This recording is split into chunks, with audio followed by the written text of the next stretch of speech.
by 1010, investigated reported disturbance at Acer Plaza. 10-4 dispatcher, verify address. That's Acer Plaza, repeat, Acer Plaza.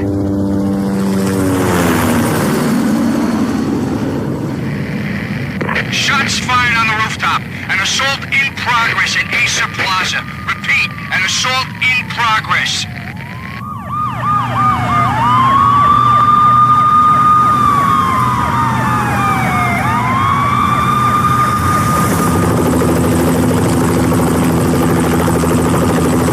It's a war zone down here. 1085 dispatcher, need additional units. Additional units now. Officer in danger. Officer in danger. 10-5, please repeat, 10-5, all units, emergency. Officer in danger, Acer Plaza, repeat, Acer Plaza, all units. They were all dead. The final gunshot was an exclamation mark to everything that had led to this point. I released my finger from the trigger, and then it was over. To make any kind of sense of it, I need to go back 3 years. Back to the night the Payne started.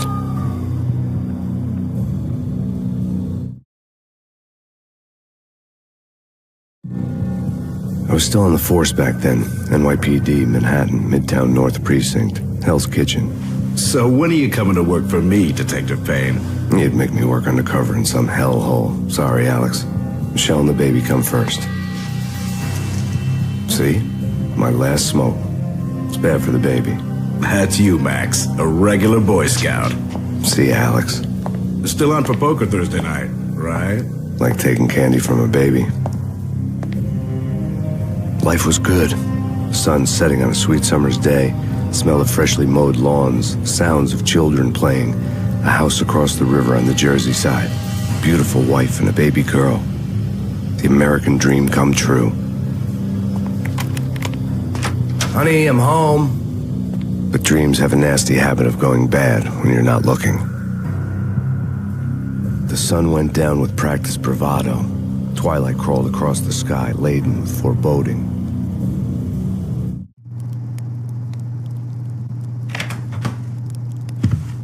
Michelle, honey, anybody home? I didn't like the way the show started. They'd give me the best seat in the house, front row center. What the hell?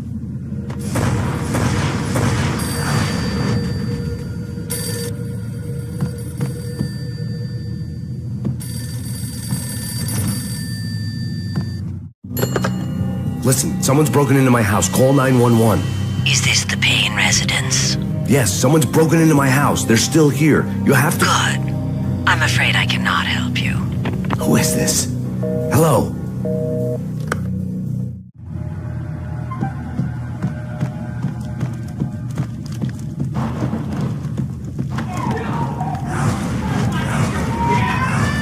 Michelle!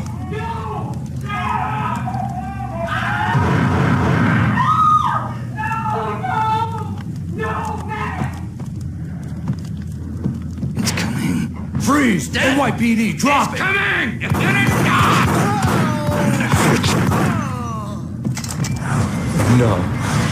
No, please, God, no.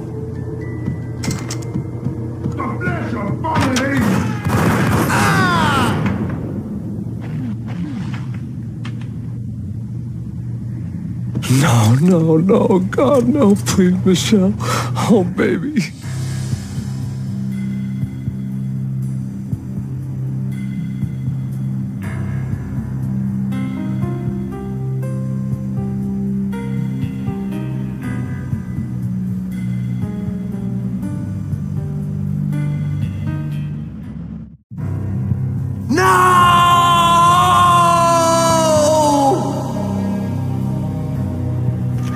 That was 3 years ago.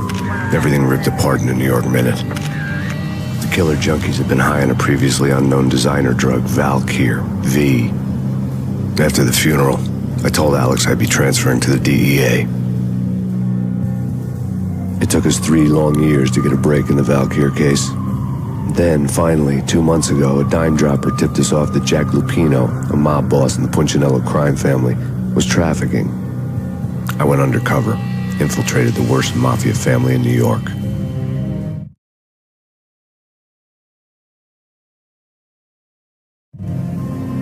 I came in from the cold and the dark. Outside, the city was a cruel monster. I've been slowly working my way from the small time to the big fish, trying to get to the source of the drug. Alex and BB were my only contacts in the DEA, the only ones in this decrepit city who knew I was down here. BB here. Something urgent has come up with Jack Lupino. You need to meet with Alex immediately at the Roscoe Street station. I hadn't had a face-to-face with Alex since I'd gone undercover. Outside, the mercury was falling fast. It was colder than the devil's heart, raining ice pitchforks as if the heavens were ready to fall. Everyone was running for shelter like there was no tomorrow. It didn't get any better when I got to the subway. The feeling hit me like a point-blank shot straight in the face. Something was not right about this.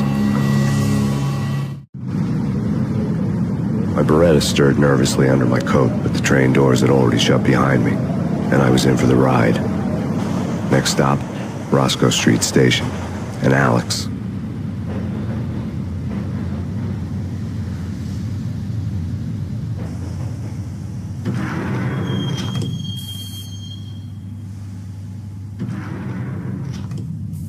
The station was drenched in gloom. Alex was a ghost, nowhere to be seen. I'd have to look for him.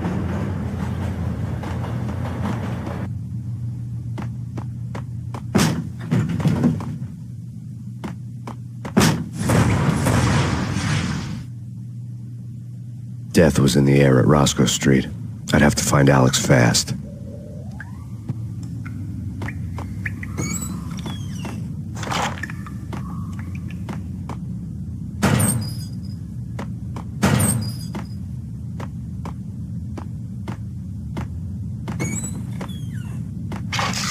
The pills would hold the pain back for a while.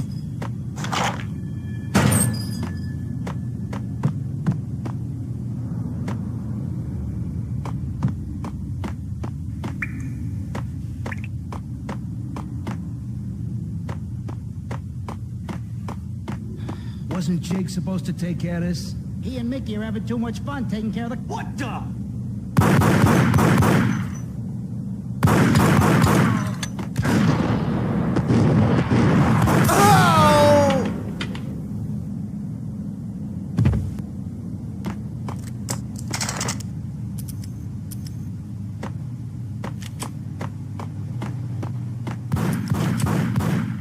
Yeah, he's dead all right.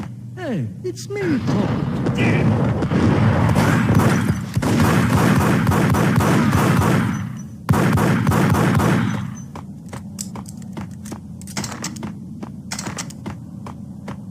Yo, guys, hey, we're getting around. You hear me? Hey,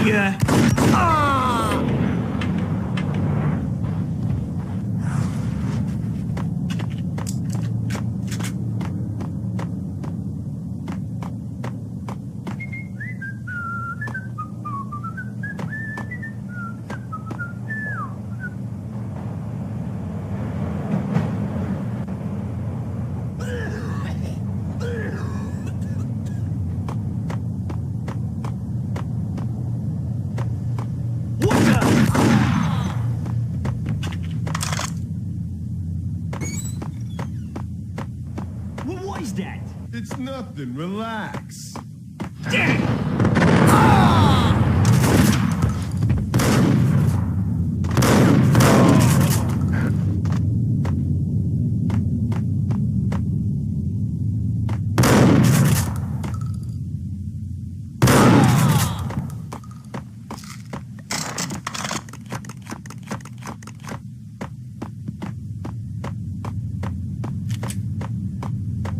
Kiss it goodbye, pal.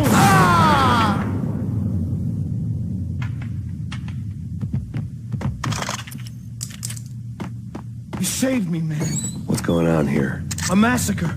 These armed thugs just appeared from nowhere. We need to get help. I can make the call from the control room 1 floor up. Can you take me there? Sure, sounds good. Follow me.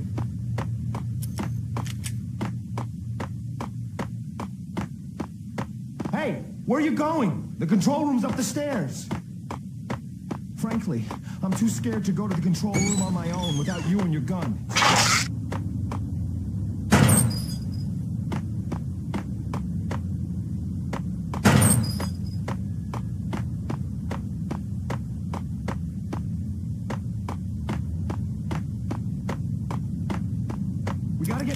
Please!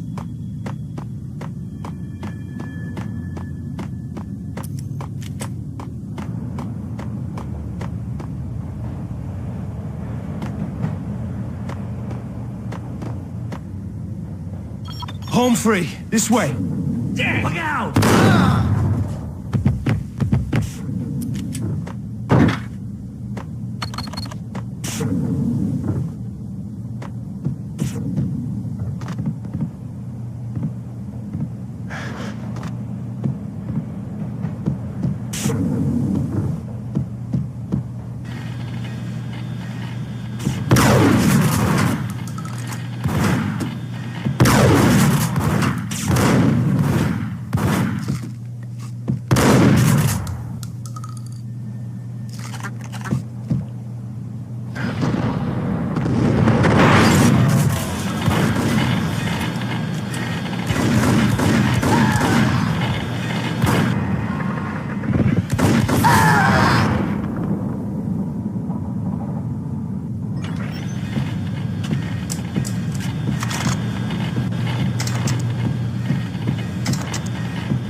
The train lit up like a Christmas tree.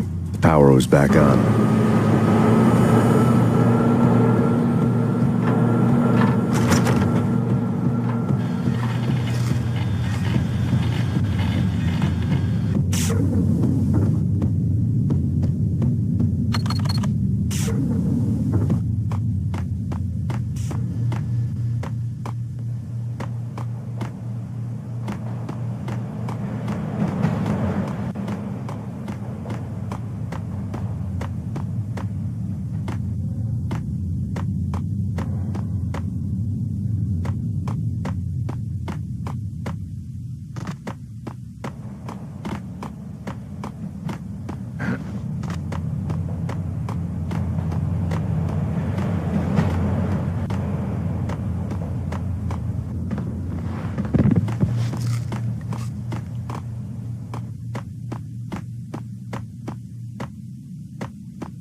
So much for being subtle.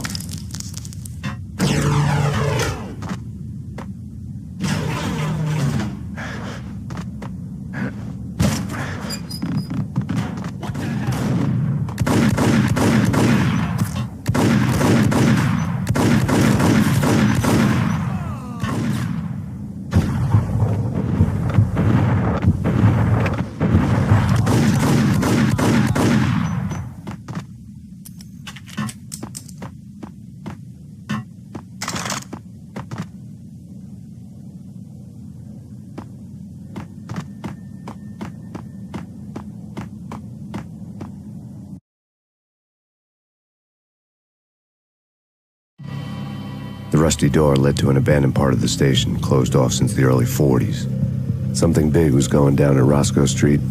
Maybe that's why Alex had wanted to meet me here. Maybe not. One way or the other, I was going to find out.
count is rising. Now, I wouldn't joke about that.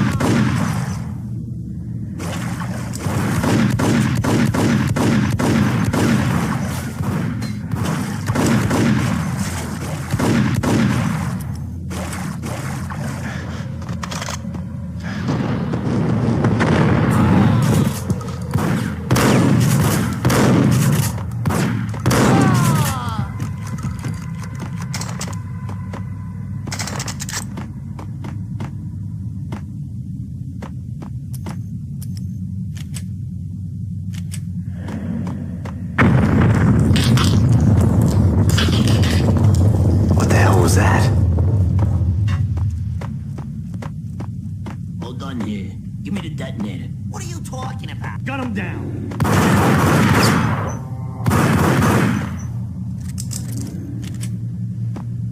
There.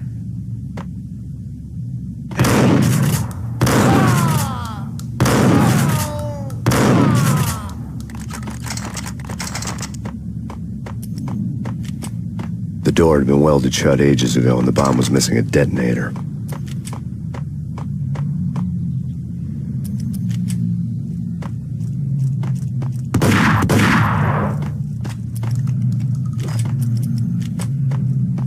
Okay, fellas. The police are on their way.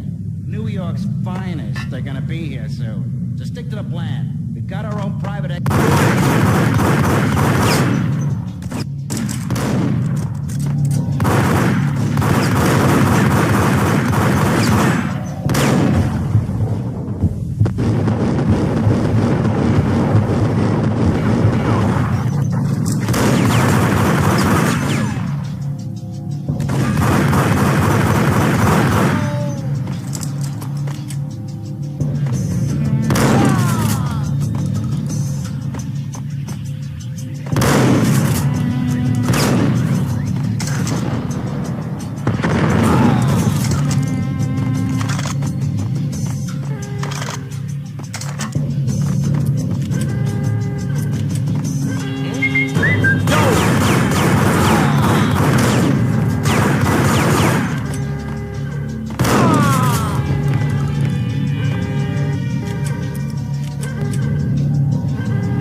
We come to you now live from the crime scene.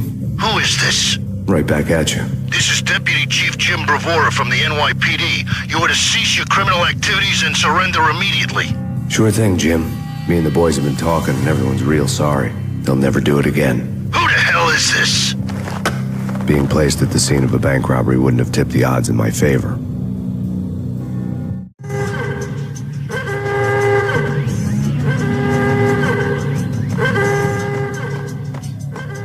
The bank robber's score lay on the table.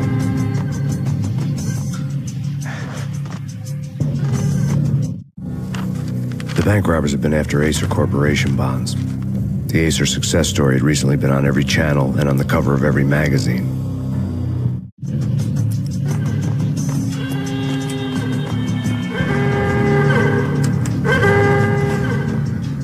The bank robbers had left their tools on the table. Judging by the detonators, the crooks had bought enough explosives to send Lady Liberty into orbit.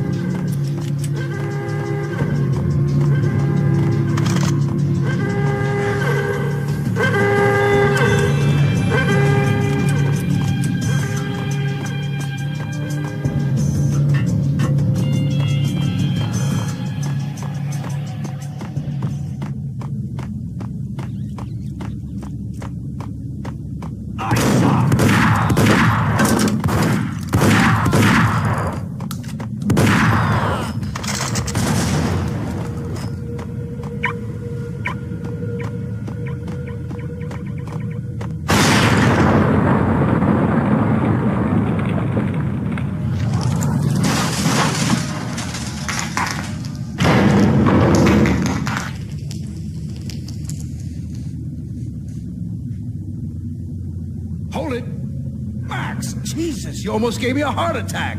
I nearly shot you. Alex, am I glad to see you? What the hell's going on? There are more corpses here than at the city morgue. It's an armed robbery, a tunnel job straight to the Roscoe Bank vault through the old station wall.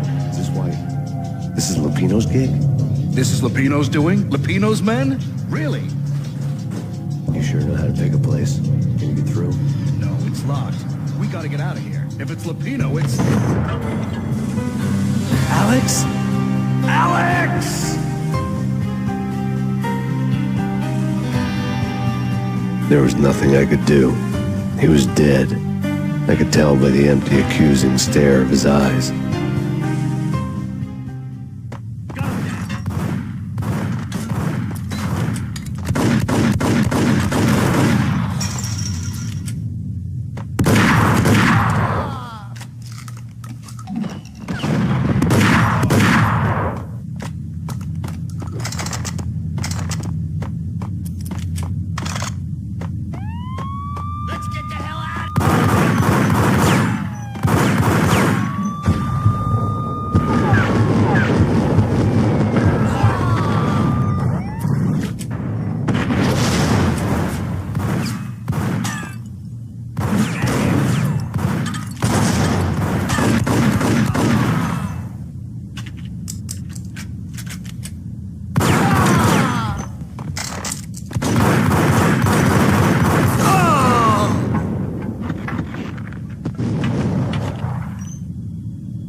Alex had kept me relatively sane for the past 3 years.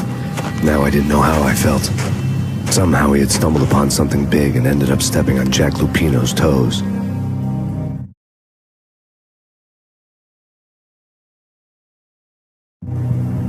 Lupino ran his racket of sex, drugs, and contract killings from a sleazy hotel in a slum block of tenements. The NYPD was closing in. I could hear the sirens. Their wail was a crescendo.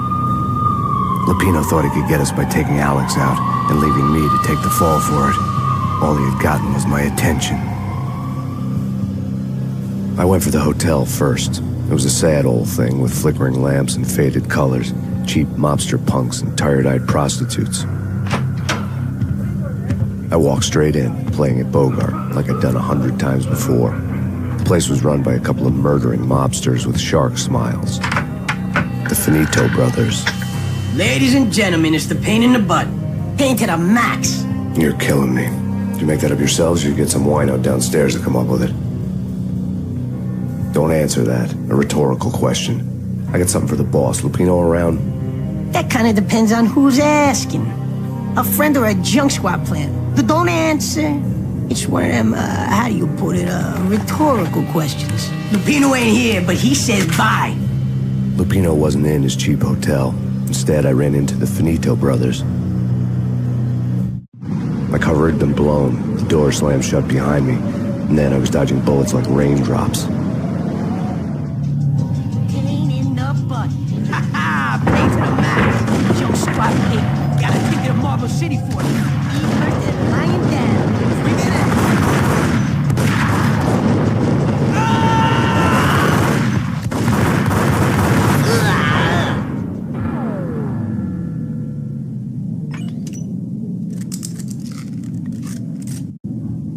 A letter on the desk caught my eye. Bosses! I had met Lupino only once. The gangster ran all his rackets through his right-hand man, Vinny Gagniti. Gagniti was a high-strung whiner on the verge of breaking apart, like an overamped Energizer bunny. He had the brains to run the business, but he lacked the balls, always falling short, taking his frustration out on underage addicts and call girls. The V deal goes down at your hotel. Jack's exact words, quote, "Vinny, you're in charge of this one," unquote. Rico Muerte's coming to see it through. Anything goes wrong and everybody's gonna get dead, goes double for you. Treat this guy real good. Anything he wants, you give him. Don't screw this up or you're finito, finitos. A V deal meant added security, locked doors, and lots of nervous thugs with itchy trigger fingers. I'd seen nothing coming in, but that didn't mean it hadn't been there. Rico Muerte was a regular Kaiser Soze, a spook story told to keep the apes in line. 313. The Finitos had scribbled Muerte's room number on the note's margin. All right. Bosses. Joey. Vigilio. You right in there? They're not answering. Call the others. Tell them to come quick. Okay, but we can't wait for them. We gotta go in now. Bosses, we're coming in.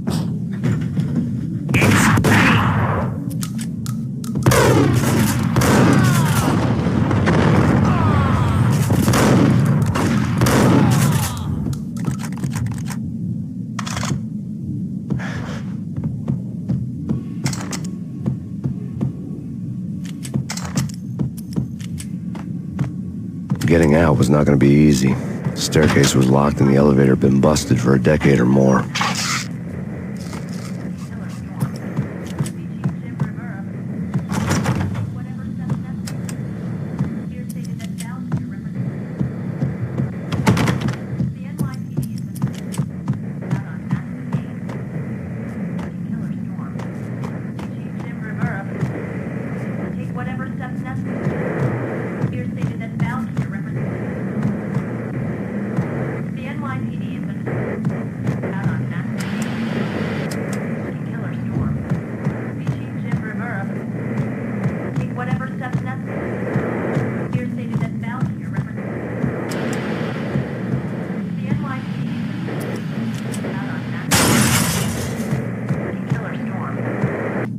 In his press conference today, the mayor stated that Valkyr represents a clear danger to New York and called for drastic actions to eliminate the problem. On today's top story, the Valkyr crisis worsens with the murder of DEA Special Agent Alex Balder. Special Agent Balder had been shot repeatedly from a point-blank range. The gunman has been identified as Max Payne. The noose is sure to tighten around this fugitive criminal as more NYPD units join the search to apprehend him. I had just gotten my 15 minutes of fame.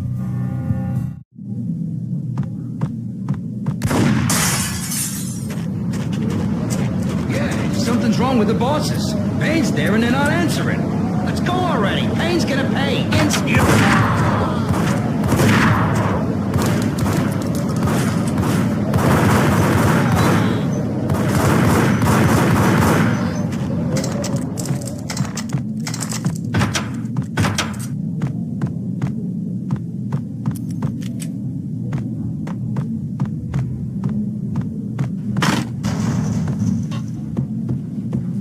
Hold it.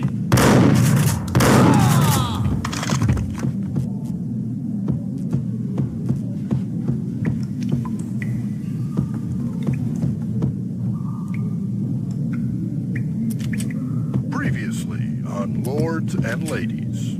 Lady Amelia, Marquis Valentine asks for an audience. Thank you, Lance. My lady. My lord. And now,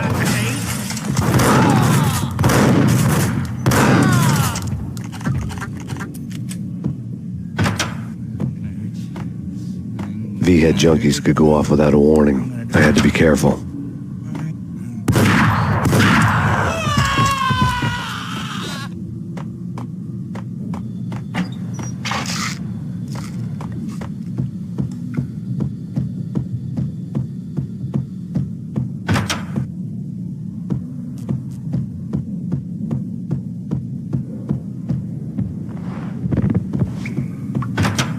There he is!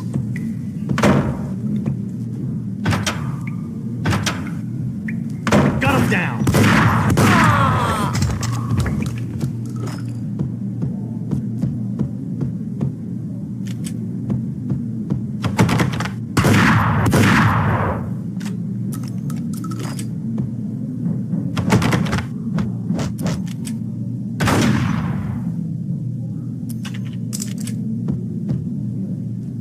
Piece of crap! Oh, careful, it might kick back. Killer vending machine. Got him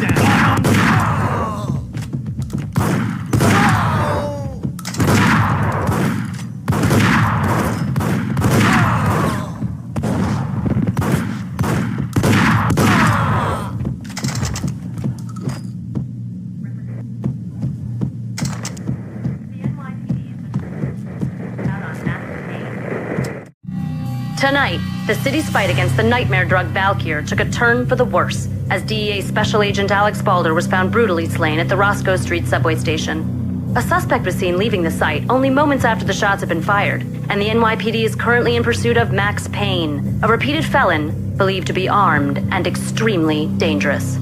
And now the weather.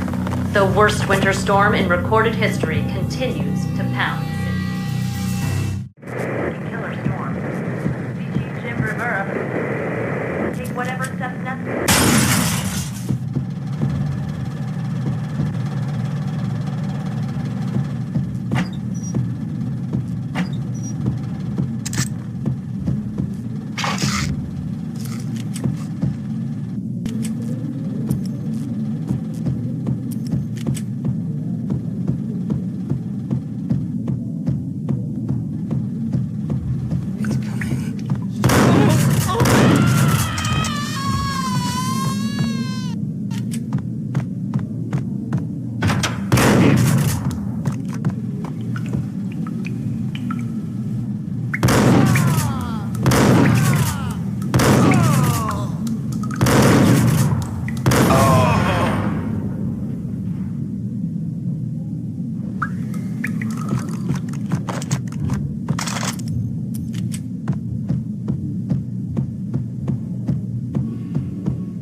I'd found Muerte's room. Muerte had received a letter.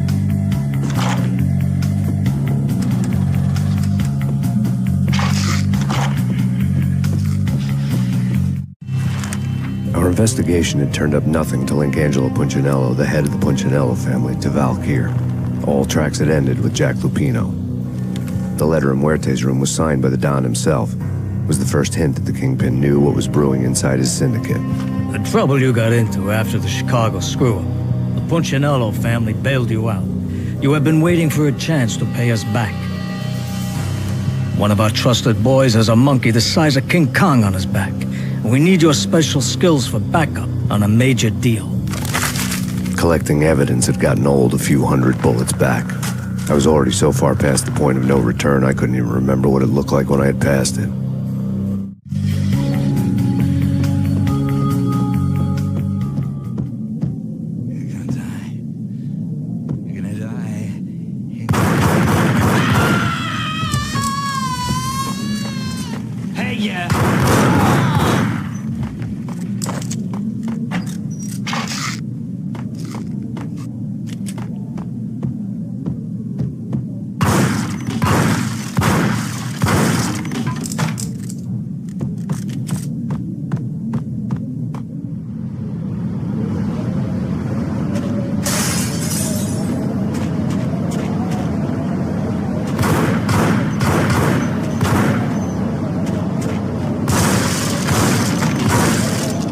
I didn't want to know what had happened here. It was not a pretty sight.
God damn! I thought it was a bomb for sure. Nah, the Russian wouldn't dare.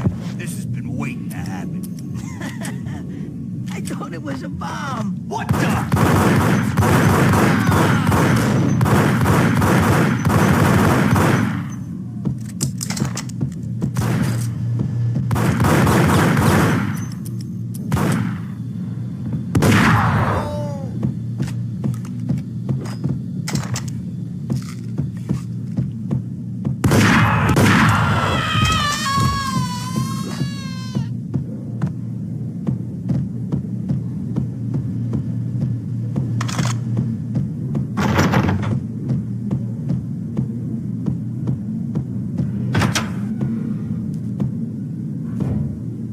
hooker had left her diary on the table.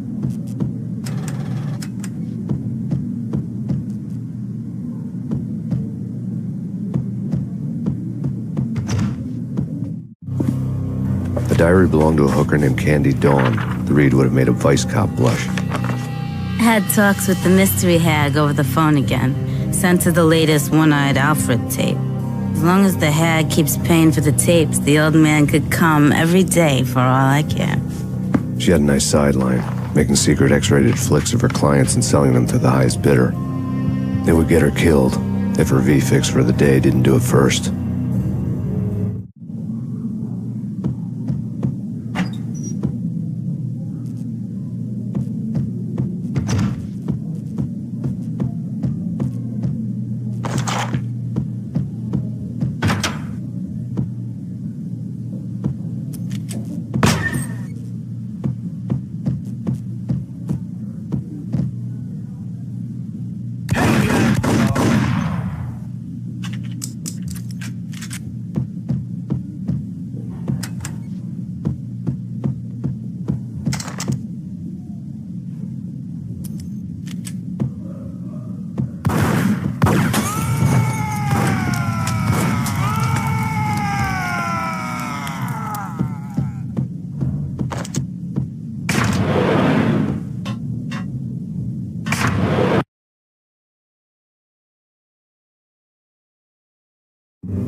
The old service elevator rumbled down to the bowels of Jack Lupino's hotel.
A winter storm warning is in effect in the whole tri-state area, as both freezing rain and heavy snowfall continue. Many roadways are already closed, and people are advised to stay indoors.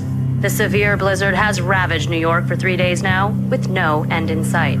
We'd been snowed from the start in the Valkyr case. The forecast said there was plenty more where that had come from.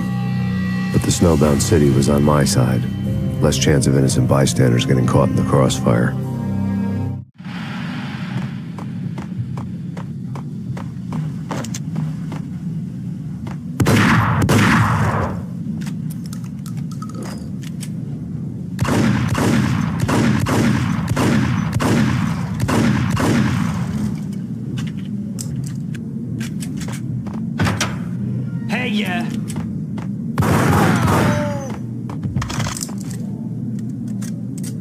Exhibit number 1, a newspaper.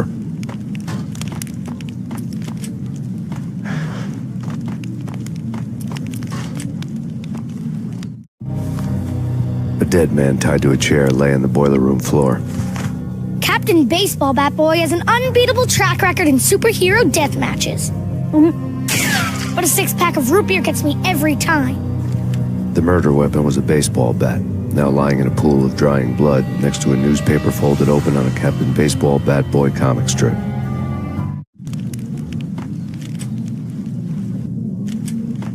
Take vampire movies. Why are they always set in L.A. or Mexico?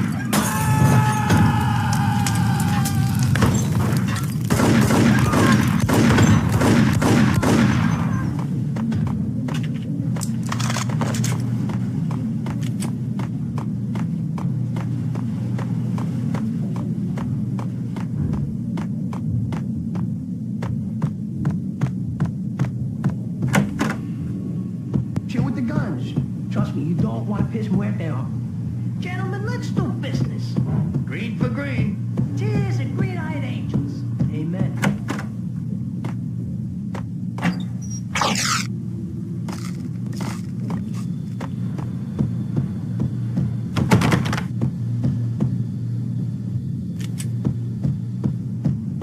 Without a key, I'd never get past this door.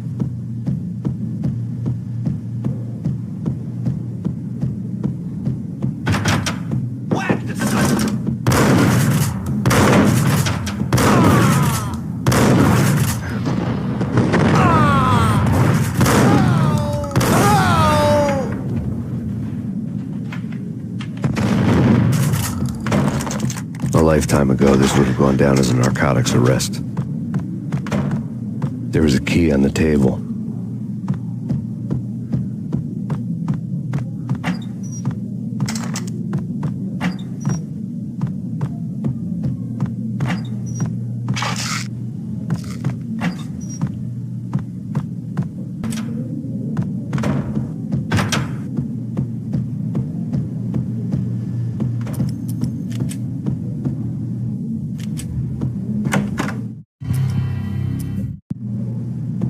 Do something.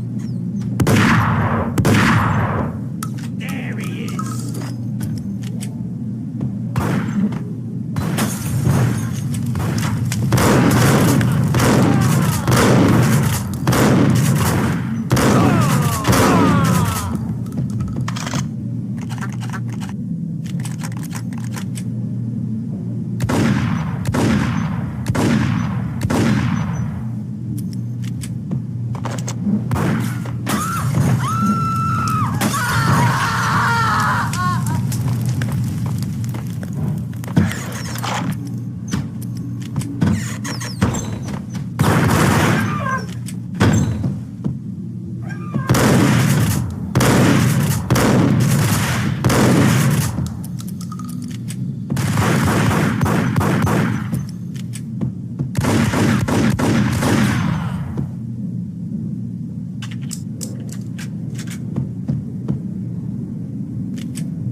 The antique switchboard was still... There was an old telephone switchboard in the back room of the reception area, the kind that made phone tapping child's play. It wasn't hard to picture a fat pimp sweating with headphones on, listening to his hookers talk dirty and fake orgasms over a web of party lines, the blood veins of New York. Right now, there was a different set of moans and groans going on. Boss, Cornelia, this is Max Payne. He came, started capping us. He killed him. Are you freaking kidding me? He's just one lousy cop. You better be freaking kidding me. Whack him. What's the freaking problem? Hello? Answer me. Hello? The word was out. A deadly virus released into the city's corrupt circulatory system. Something wicked this way comes. Max Payne at large. Use.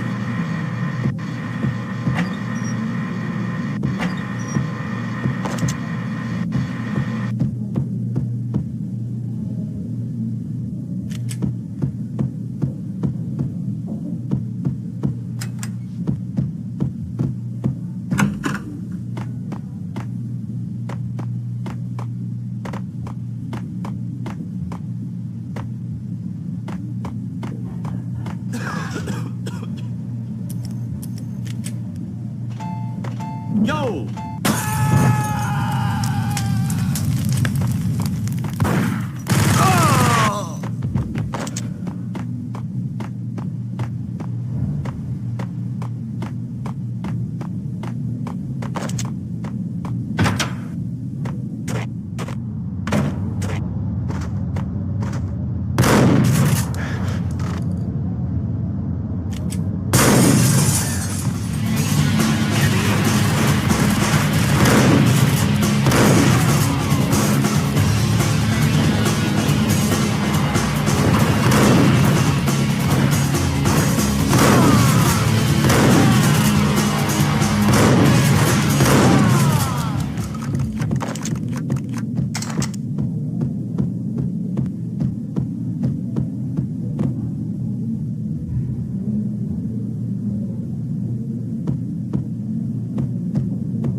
turn around, walk away, blow town.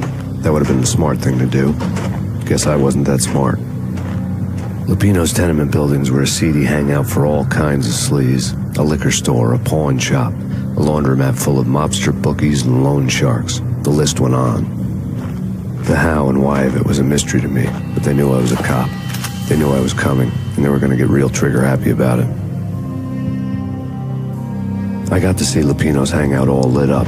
A bomb went off, turning snow into liquid gold. A pillar of fire lifted the remains of a car straight up into the air.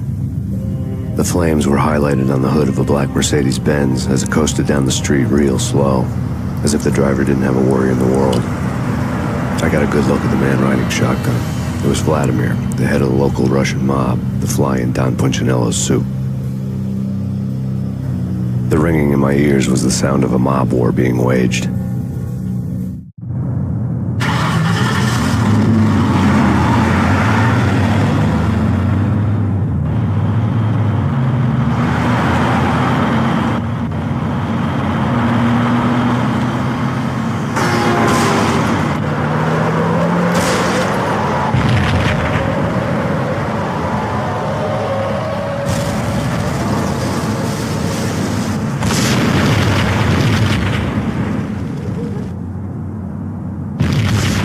Another bomb exploded inside the closest slum building. It was a lucky break. The goons inside were spooked, but luck always came with a price tag. More bombs could still be ticking inside, and the cops would already be on their way.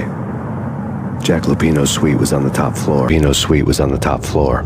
At least it used to be, before the explosive makeover. I don't know, man.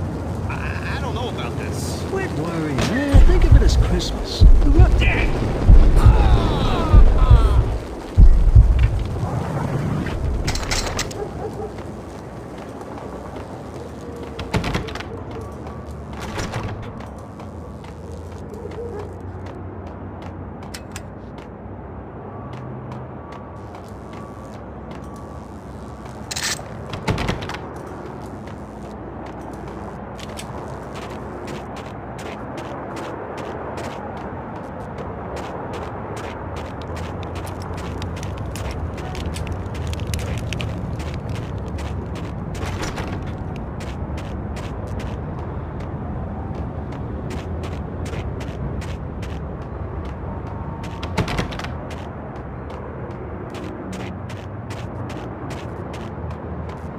The headlines were a depressing read.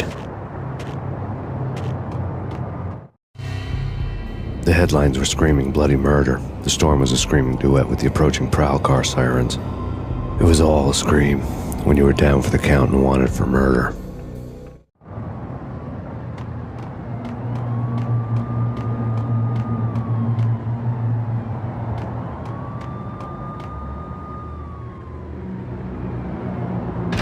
What the?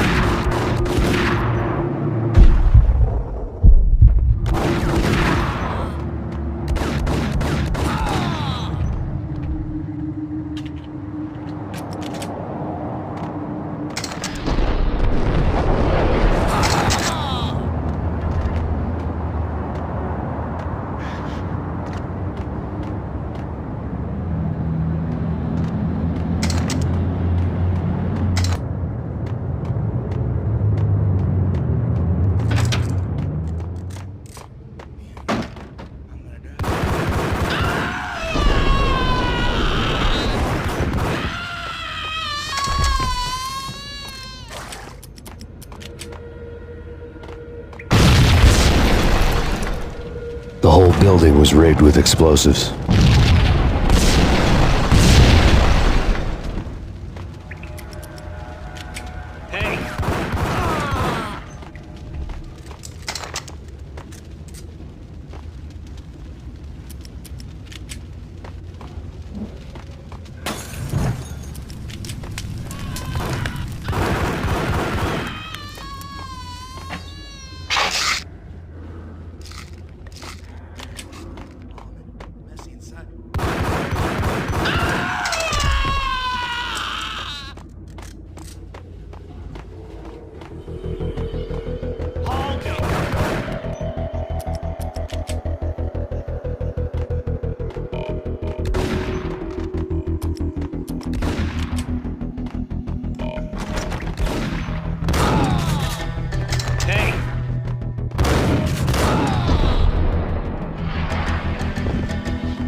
A beaten-up phone in the entrance hall was ringing.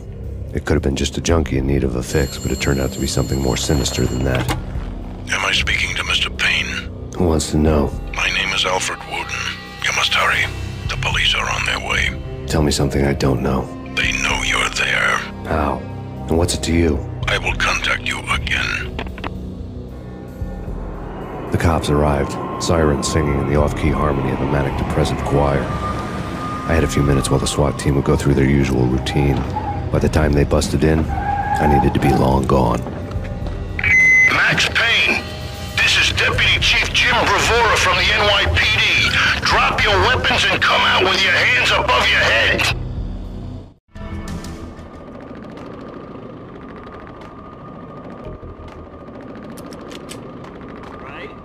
Right.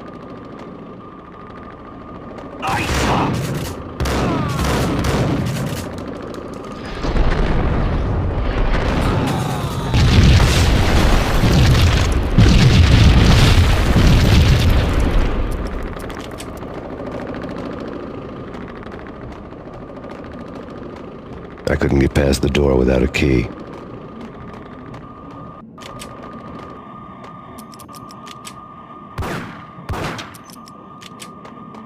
Someone had left a letter on the counter.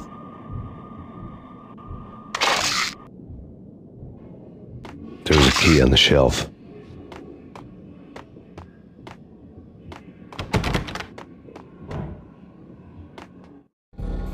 Suddenly it all made sense. The bombs, the Russian mob boss making an appearance in person. Gagniti was his usual self, all talk and no walk. After our hit, the Russian has only a couple of guns left, and they can be bought. There's no freaking way he has the guts to try anything after that. As it turned out, the Russian had plenty of guts. One thing you could count on, you push a man too far and sooner or later he'd start pushing back. Drop it right there! Max Payne, this is your final warning. Surrender or we'll be forced to take action. Don't make us... What the heck?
The bombs had destroyed all the stairs up to Lupino's office. The alternate route led there by way of adjoining rooftops.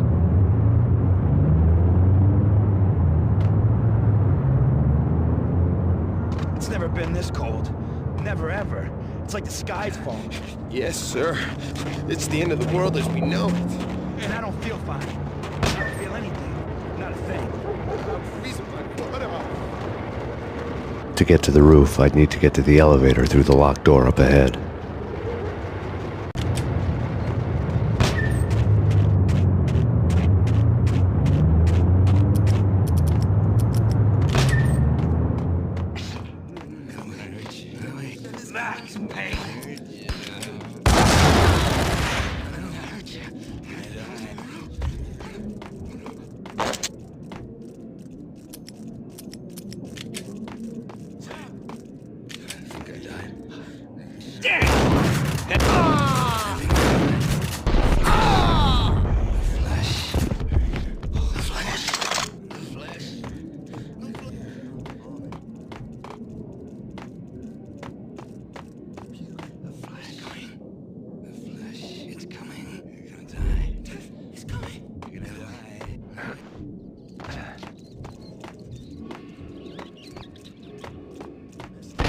No, don't shoot. I ain't... You know the clowns at the laundry? Me? No. You're no good to me then. What? No, the laundry, yeah. I know him, yeah. Get me in there. Okay.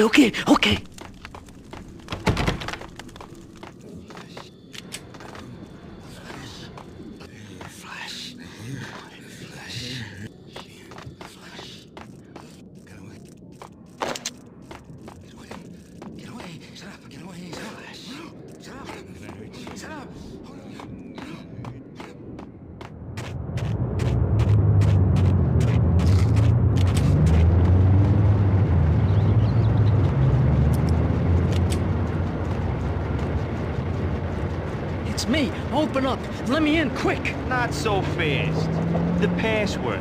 John who? Come on. Okay, John Woo. All right. Come right in.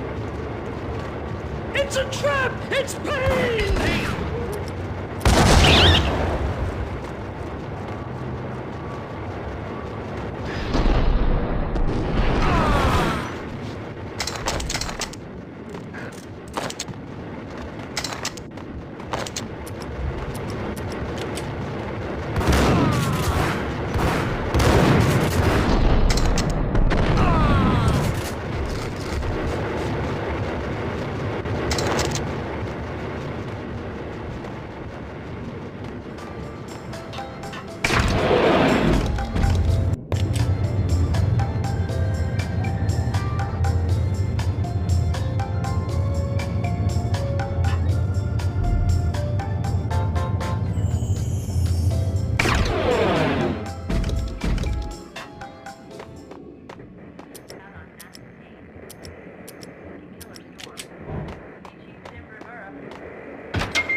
Hold it!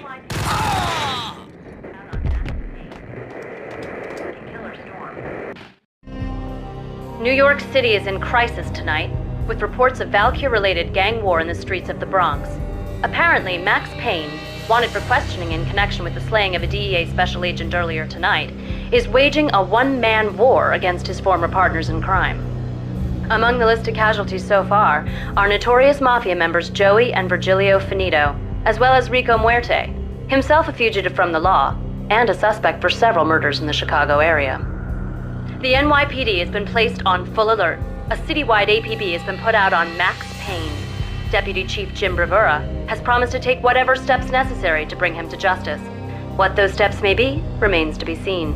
For NYCNN TV News, this is Kira Silver.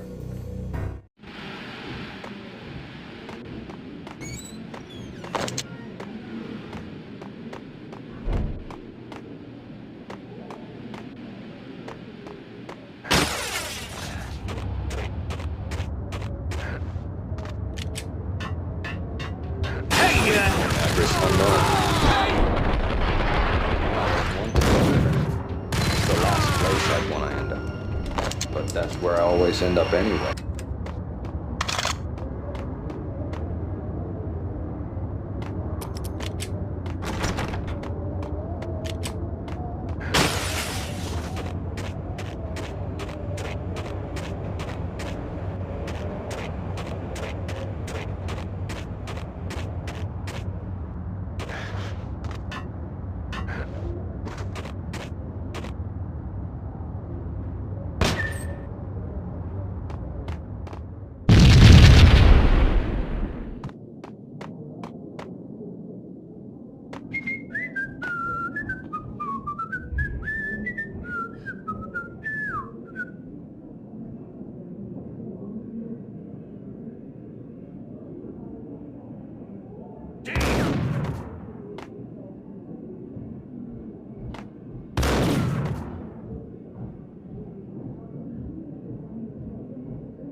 blue or green? It's always red or blue.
What are you doing?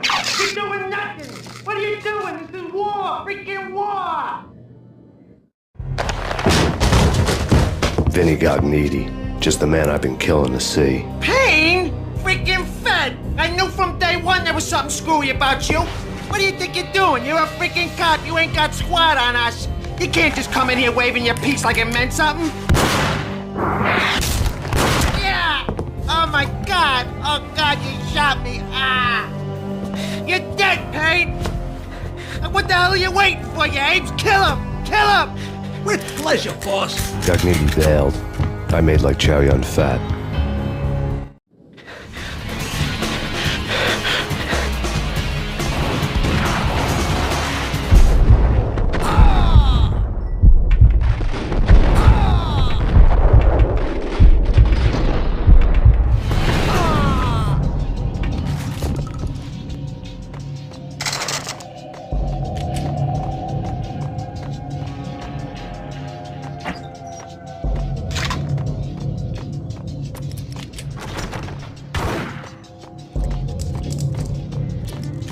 A crumpled letter lay on Gognitti's desk. The letter was addressed to Don Punchinello, but Vinny had never had the nerve to finish it. Jack's gone voodoo. Just the other night, he shot Dino because he wanted to see what his brains looked like splattered on the wall. He's a freaking mad dog. We're running out of men and business fast. Gognitti had been living in mortal fear of his boss. Jack Lupino was a psycho.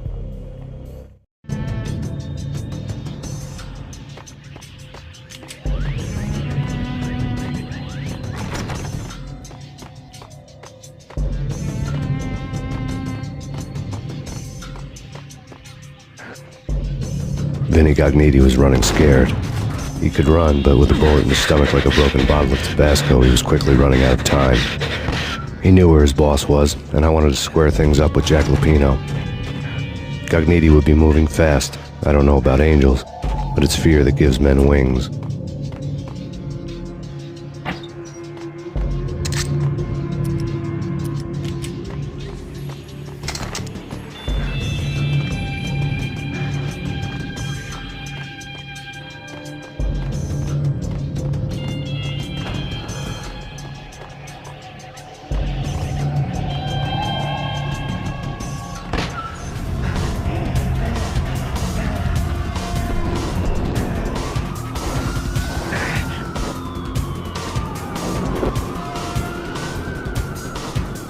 Gognitti hitched a ride.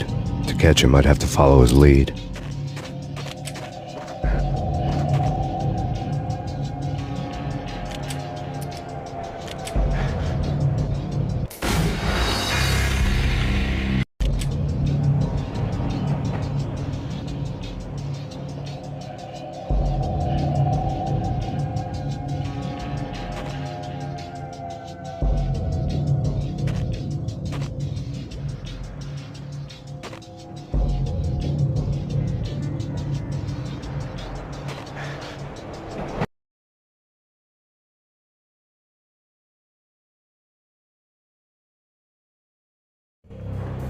This was my second train ride of the night. The way it started didn't promise anything better than the last one.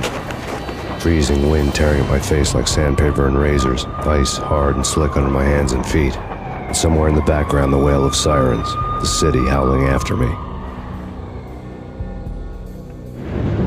New York sped by in fast forward.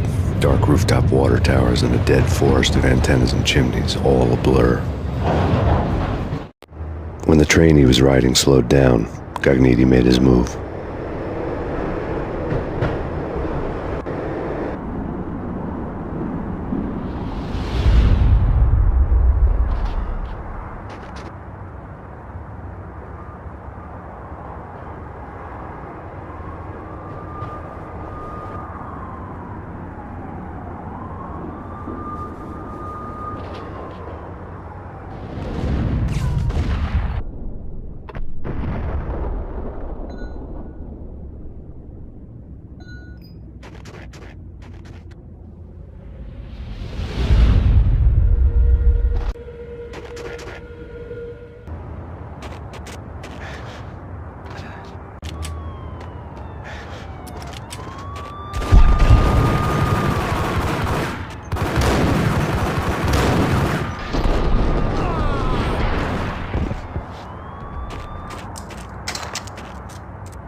It's Payne! He's coming down the stairs! Shoot the bastard! Okay, boss, you got it. No problem. All right.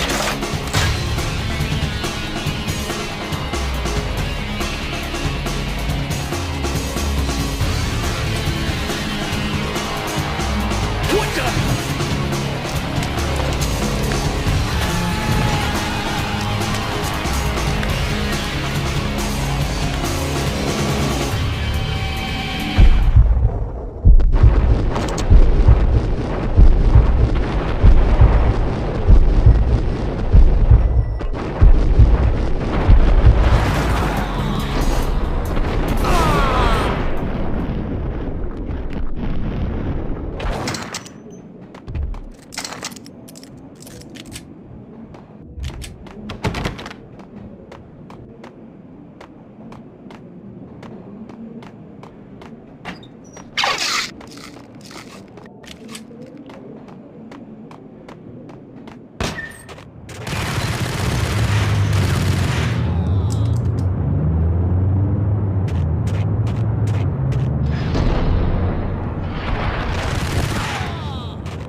Max Payne has nowhere left to go. We are very close to capturing him. You'll get a full statement then. Right now, I've got better things to do, ma'am. That was Deputy Chief Jim Bravura from the NYPD with no further comment at this time. Apart from his suspicious food habits, I figured Bravura to be one of the good guys. Fate had just dropped us on different sides in this. But when it came to capturing me, he was way out of his league. I had already ditched the cops a couple of rooftops back. For now.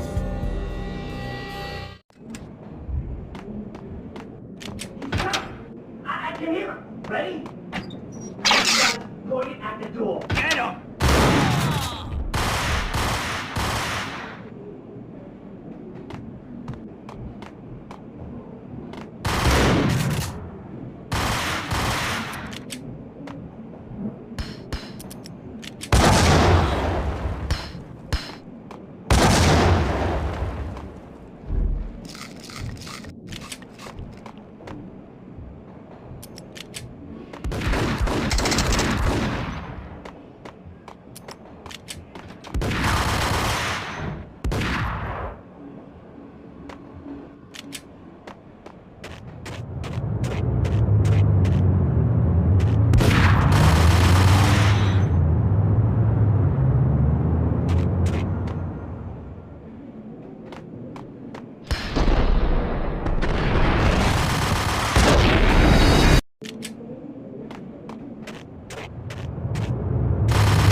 Open, goddammit! Payne! I'll kill you, you lousy freaking cop!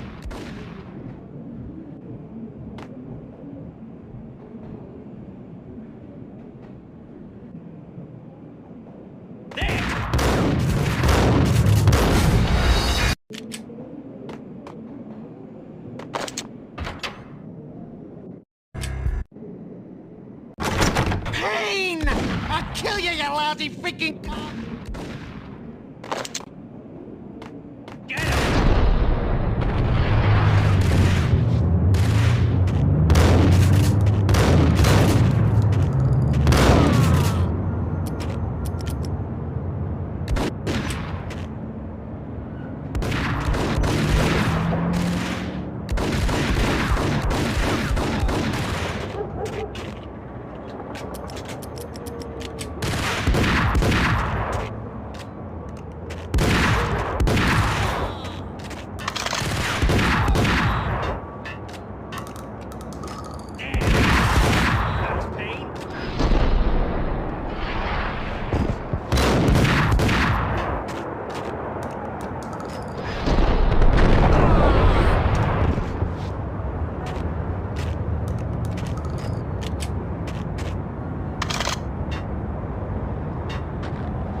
Cogniti ran out of steam in a dead-end alley with steam boiling out of the sewer grates like all the fires of hell were burning high beneath us.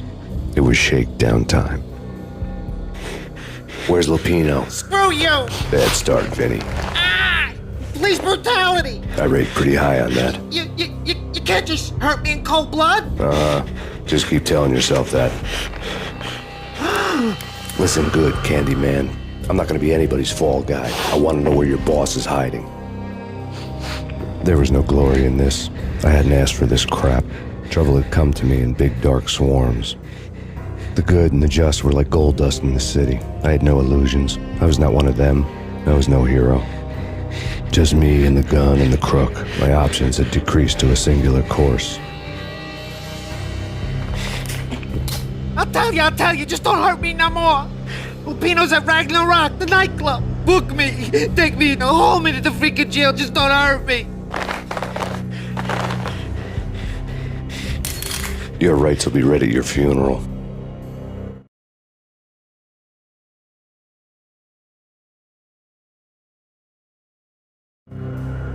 Ragnarok was Lupino's private nightclub, a den of drugs built into an old theater.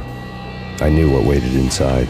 V-head junkies ready to explode in random acts of senseless violence, and Lupino's goon squad, the worst stone-cold killers this side of hell.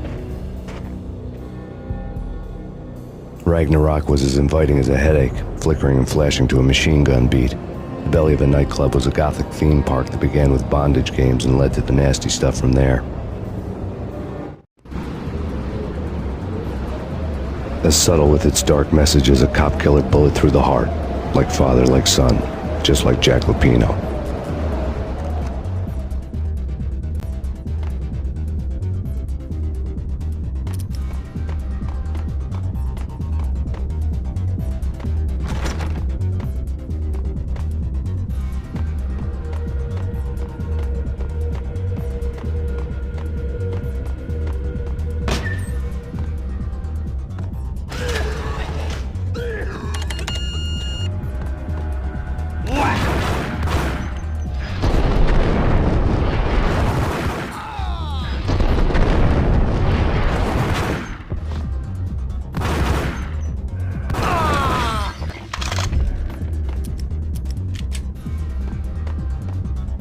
The book had never been a bestseller. Given the setting, I was surprised to find that somebody had been passing time reading. The paperback was entitled, The Age of Murder and Storm. The blurb on the back mentioned Norse mythos and Ragnarok, the end of a Viking world with a terrible winter that covered the earth in ice, when vile crimes were rampant and all humanity lost. I could see how somebody impressionable might get it into their head that we were at the end of time. I was also beginning to see what the nightclub and its owner were all about.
books on the occult had been... The room was stacked with light reading, such as Necronomicon, Witchcraft, and Paradise Lost. Old exotic titles like Malleus Maleficarum and De Umbrarum Reini Novum Portus. Books with pentagrams on their covers, all dealing with the occult and the infernal, lying between stacks of horror videos and a couple of Ouija boards. The only thing I could take seriously was the thought of Lupino taking it seriously. He had been spending a lot of time getting intimate with the guy downstairs. On the table.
The backstage area led to Lupino's inner sanctum.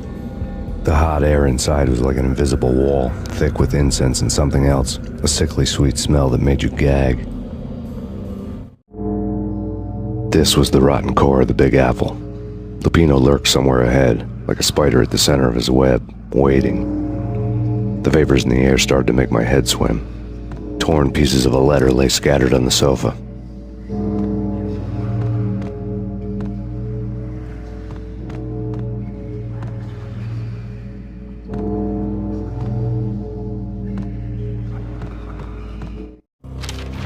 Punchinello had threatened Lupino in writing. The note had been torn to pieces, bloody fingerprints all over them. Don't want you to think that one of my boys is not playing with a full deck. Shape up, Jack. We are running a business here. I'd hate to send the trio to strong-arm you. The trio were the Don's notorious henchmen.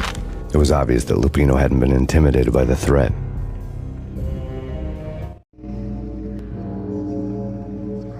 Lupino's notes covered the table.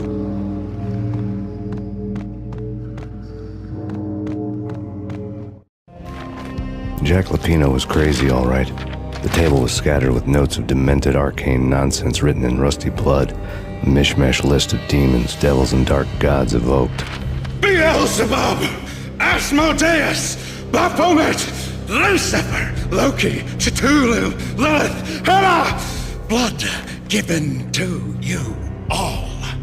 He was after that old Faustian deal, your soul for power and fortune. Just sign on the dotted line with your blood. Lupino's notebook lay on the pedestal. Jack Lupino was crazy, all right. Mythic wolves, let loose to devour the sun and the moon. Lupino is the wolf. I'm Mr. Beast, the big bad Fenris wolf. I'm the end of the world man, wearing the flesh of fallen angels. After Y2K, the end of the world had become a cliché. But who was I to talk? A brooding underdog avenger alone against an empire of evil, out to right a grave injustice. Everything was subjective. There were only personal apocalypses. Nothing is a cliché when it's happening to you.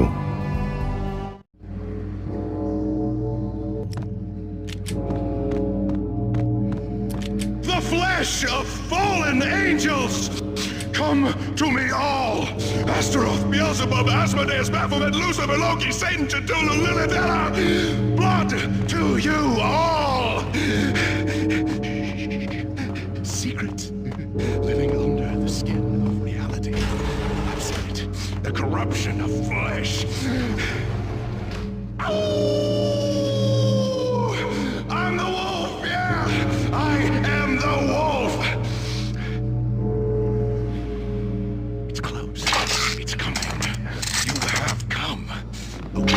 The end of time.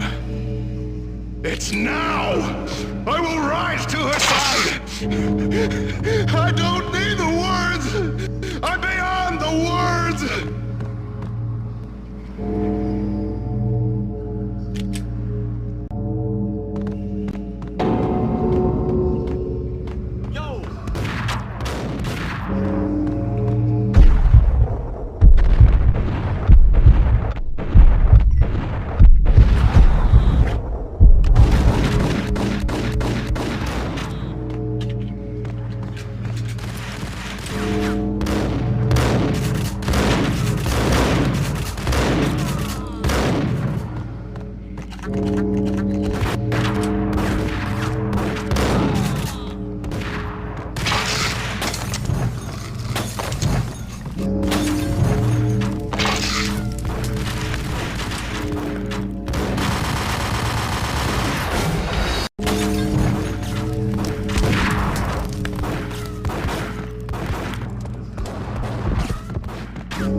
had known there'd have to be a catch in it somewhere, and this one was the Empire State Building of catches. Lupino was pumped up and dying to go 15 rounds with a mutant alligator. And then he started this spooky monkey talk, straight from a bad dream. Mine. I have tasted the flesh of fallen angels. I've tasted the devil's green blood. It runs in my veins. I've seen beyond a world of skin, the architecture of blood and bow and arrow. Death is coming! She is coming, and hell follows with her. This is the twilight winter. I am ready to be her son. Her time is now, and all who stand in her way must die!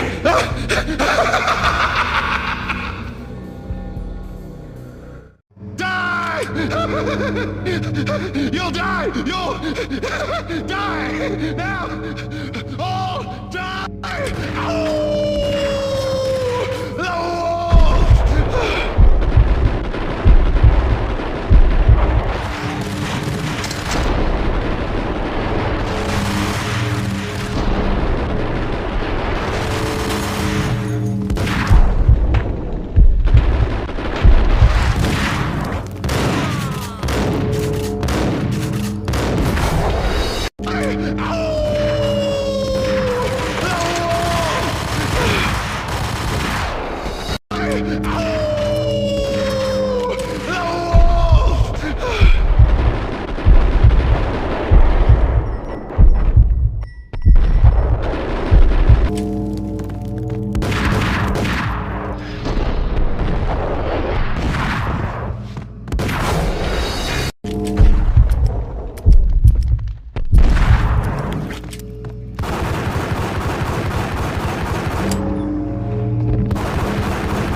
Finally went down.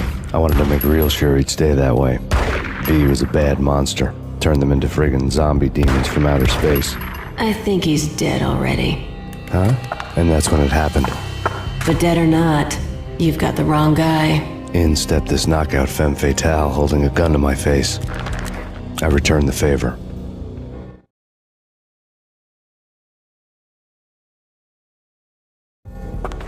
Lisa Punchinello. Lisa Punchinello was the Don's wife. Mona Sachs. Lisa's evil twin. Your safety's off, evil twin.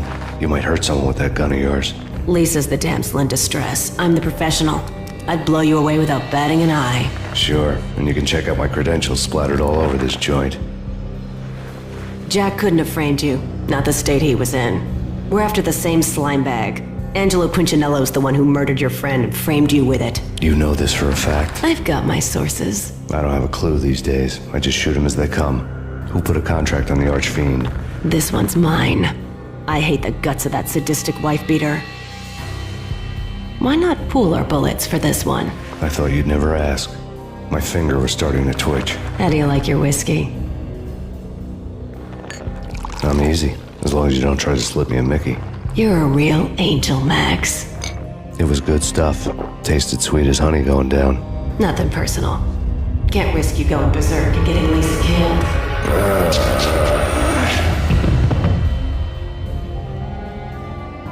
The nightmare was always the same. Violent shapes moving in darkness, old and ugly. The killer's mad laughter was a riddle filled with wicked innuendo.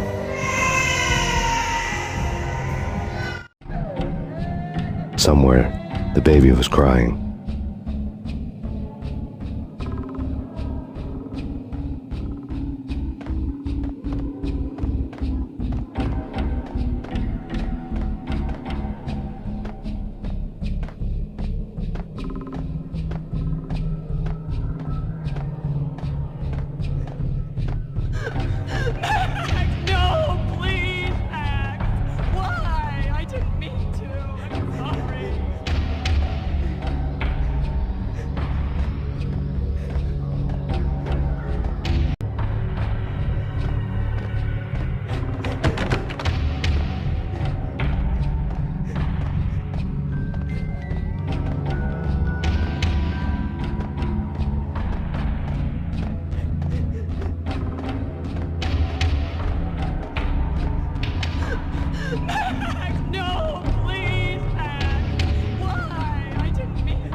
should have known it when we found you snoring next to Lupino's corpse. A comedian, huh? The pictures were filled with good old times.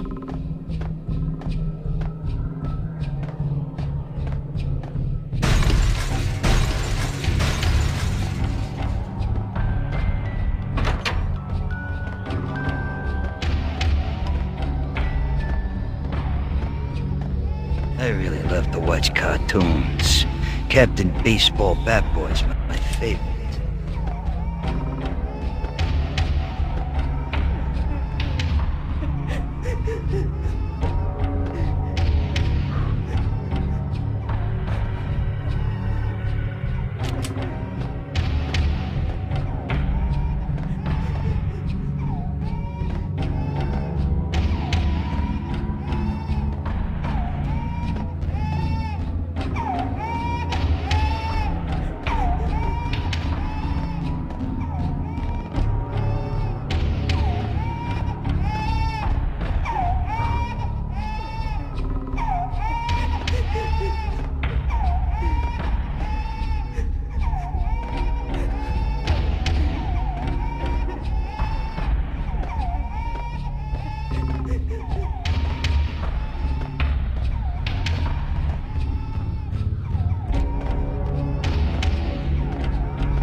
Dice them, shoot them full of holes, blow them to bits, vaporize them, disintegrate them. No matter what you do, they'll still be back, good as new.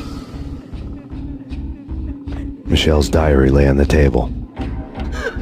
Max, no, please, Max. Why? I didn't mean to. I'm sorry.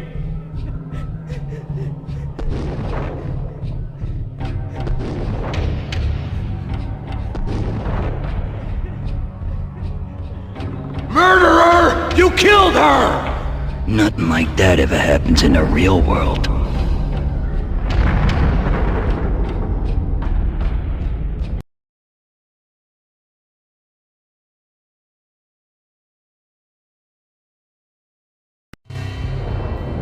I woke up in a bad dream.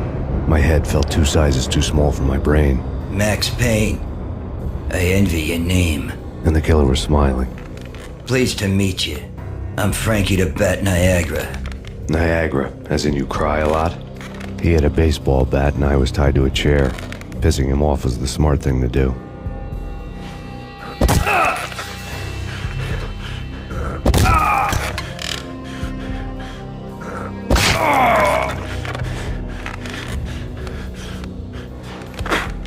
Nothing wrong with a little laugh now and then. Take me, for example. I love to watch cartoons. Cartoon violence is a fascinating thing. Let's take a break. I need to take a leak and maybe grab a cold one at the bar. Don't worry. I'll be back to finish this off. And then, it's checkout time. You play, you pay, you bastard. He swaggered out, and the door clanged shut behind him, locks clicking into place. Everyone makes mistakes. Mine hadn't been to crack jokes about the goon with the bat. He'd have cracked my skull regardless. It hadn't even been to trust a girl with a gun.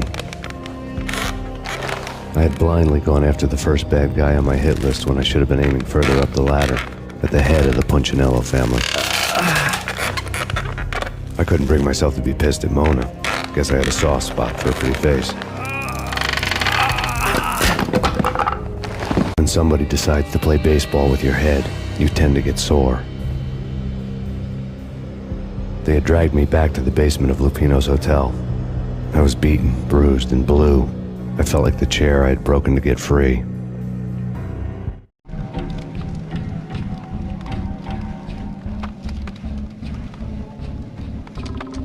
All I had was Niagara's bat, sticky with my own blood.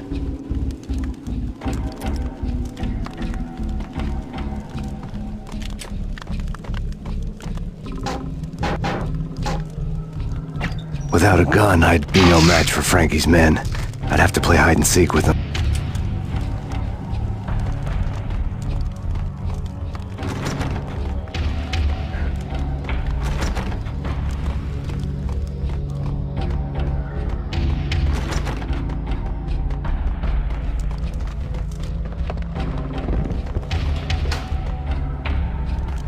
It's Frankie's turf. We'll take care of it. It's Frankie's turf.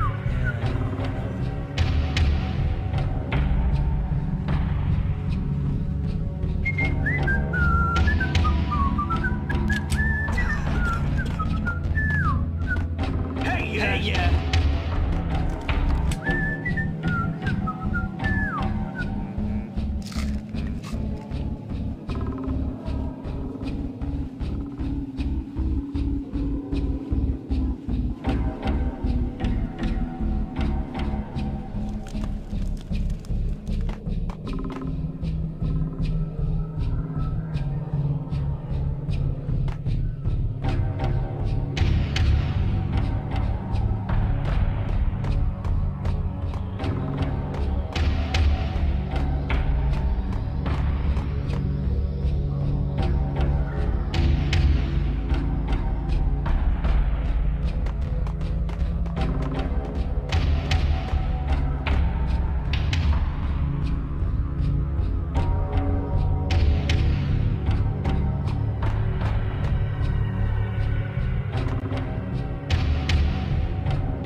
What the hell?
Another newspaper caption for a murder scene.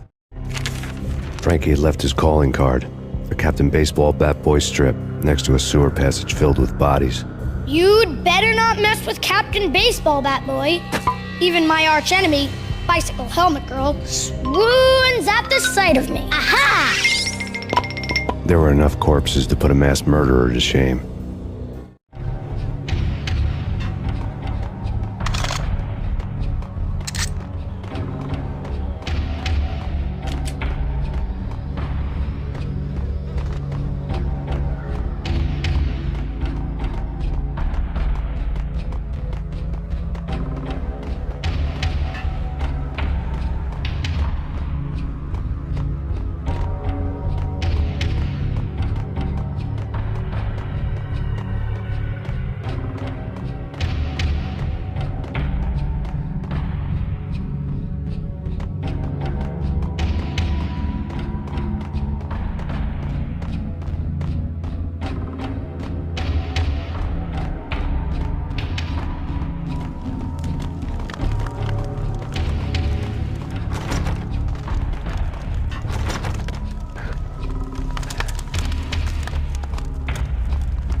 Unit 294, come in. Have you arrived at the scene?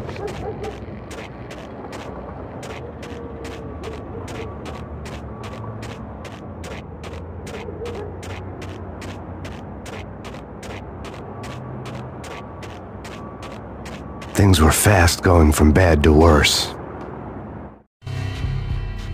The men in blue had come and gone. They had decorated the place with chalk outlines and tied it together with yellow tape. The cops who had stayed behind were dead. Frankie, his boys, and I had the place all for ourselves.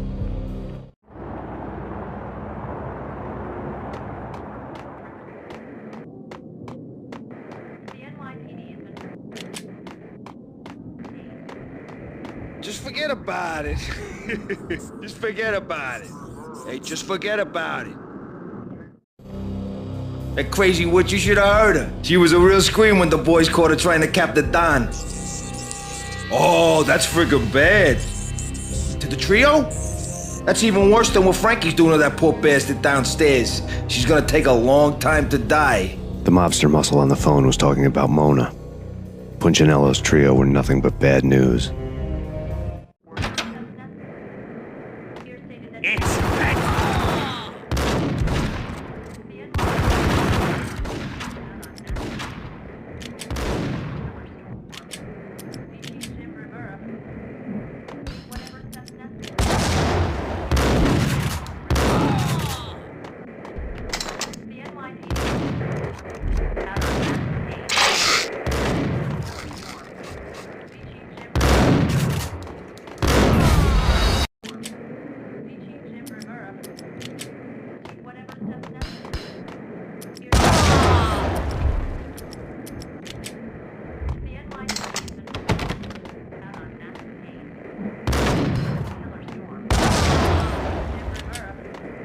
More evidence that Punchinello didn't like me much. The fact remains that all the victims so far identified in the Ragnarok shooting have been known criminals, many of whom had large doses of V in their blood. Reliable sources say that Max Payne was also among those killed, although no body has been recovered at this time. Reliable sources. That meant somebody thought the Mafia had me, didn't want the cops snooping around anymore. The body would be delivered to them barely recognizable. Case closed. Don Punchinello had the power to be that reliable source, which was no news. But his news was old news. Framing me hadn't been enough. Don Punchinello had put a hit on me. He wanted me dead, and it had been important enough for him to give written instructions to Frankie about it. Max Payne should die like a dog for the trouble he's caused. Frankie, I know I can trust you to give this matter the dedication it needs.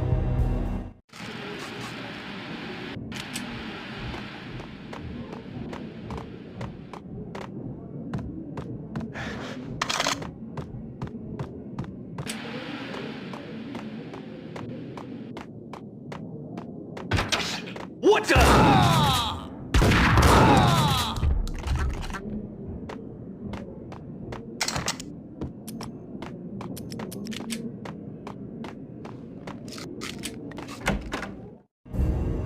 The hotel bar was fast developing quite a history. True to his words, Frankie was there, having a beer. Jesus Christ. How the hell did you get loose? Got bored waiting. Thought, what the hell, we could just as well finish this here.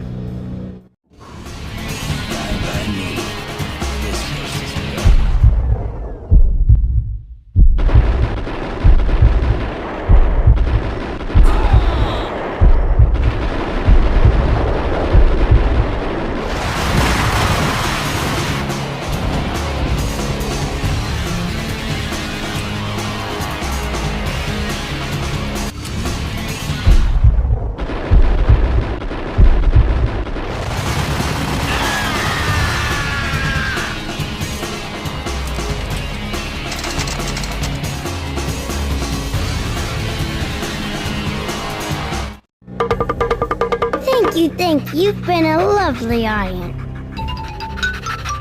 Had enough? I don't play with girls anyway. Unfair! I spotted the tail as soon as I left the hotel. A big black Mercedes. I had seen the car before. That time it had heralded impressive explosions. Vladimir was back. Bang. You're dead, Max Payne. I might have laughed if I remembered how. What's this supposed to be? Cops and robbers? Look, you want something with me? Get in line. Peace, man. Relax. You know you are a real news item. Armed and dangerous. I am going to make you an offer you can't refuse. I've always wanted to say that. It's a bum rap. I've been framed. That's a moot point. Whatever you did or did not do, I'm sure you had good reason for doing it. Want to hear me out? I'm listening.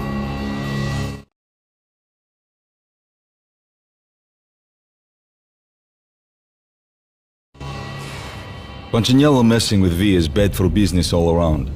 But that's not all. There is this guy, Boris Time, used to pull jobs for me. He's the captain of the cargo ship Charon. Now the bastard turncoat has gone over to the other side, Punchinello's. The ship's loaded with high-res hardware, guns, my business. If Punchinello gets hold of that cargo, he's won and I have lost. And you'll have your work cut out for you. If you want to get to Punchinello, you'll need heavy-duty persuaders. I am just the man to get them for you. Change the ship back under my flag, maybe pop 2 in the traitor Dime's head while you're at it. You'll get enough guns to start the apocalypse. You in or out? Let's get this show on the road. Vladimir was one of those old-time bad guys with honor and morals, which made him almost one of the good guys. None of us was a saint.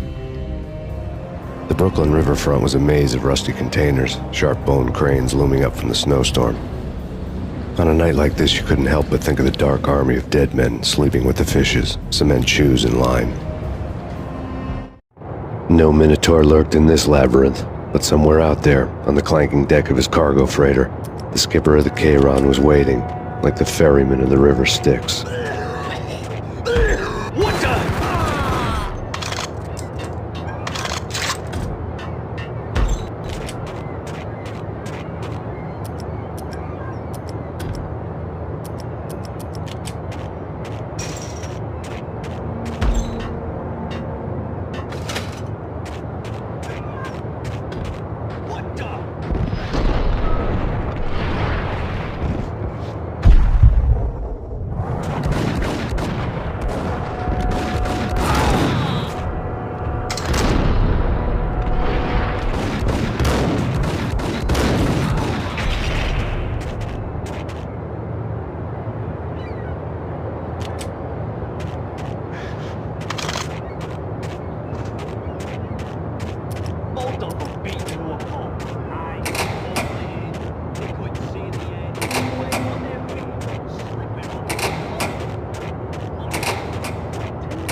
I doubted the letter was a receipt.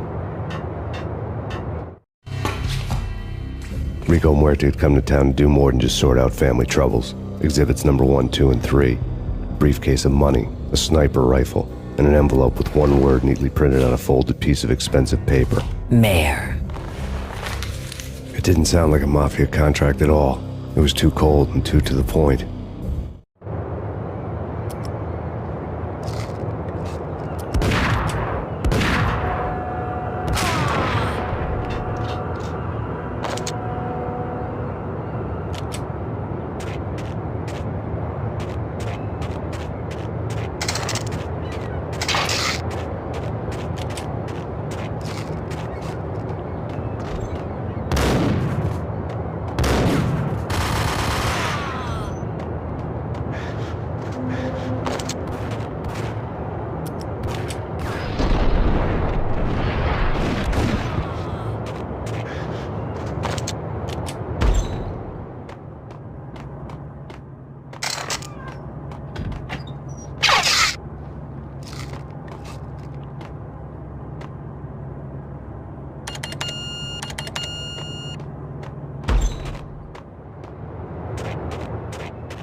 What the?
I had found Boris Dime's ship.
Rust had crept over the sides of the cargo steamer a long time ago. Boris Dime would be on board. I'd have to smoke half of his crew to even get near the gangplank. Guns were probably being kept in the hold, buried amidst the rats and oily water.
Angie, tell me, how much did Dime cost you? I bet it was more than his name. Max Payne. Right the first time. You're dead, punk. You sure you're not confusing me with Boris here? But you are right, of course. Pretty soon we should get together and have a talk. You son of a... Pissing Punchinello off was a dangerous game, but when people get mad, they make mistakes. I should know. That's where I wanted Punchinello, mad enough to trip over his own feet, preferably into a grave.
how to handle yourself. Anybody who says different is calling me a liar. Vladimir here. Collect all the guns and ammo you want. Meet me on the bridge afterwards.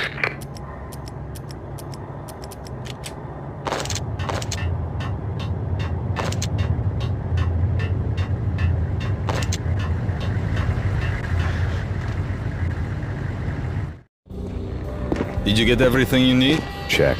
I owe you. Anything you need. This is my solo. When I'm through, Punchinello won't be anybody's problem anymore. Clear as vodka. But anytime you get between a rock and a hard place, just whistle. This could be the beginning of a beautiful friendship. You really get a bang out of this big-time gangster act, don't you?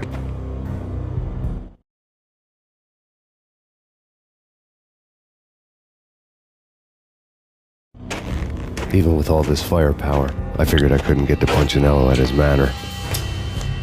I could only hope that he wouldn't pass a chance to hear me beg, to see he's won. This is Max Payne. I want to cut a deal. Payne, you're a dead man. That's what everybody keeps telling me. I got your ship and her cargo. I want to meet. No pain, no gain. Capiche? You know my restaurant? Yeah, I know it. 1 hour. Punchinello's restaurant had seen better days. Snow was falling like ashes from post-apocalyptic skies, but that was outside. Things would soon get hot in the Don's restaurant. I knew it was a long shot, Angelo Punchinello actually showing up, but there was no crime in hoping.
Punchinello was burning to get me. The feeling was mutual. He was trying to put out my flames with gasoline.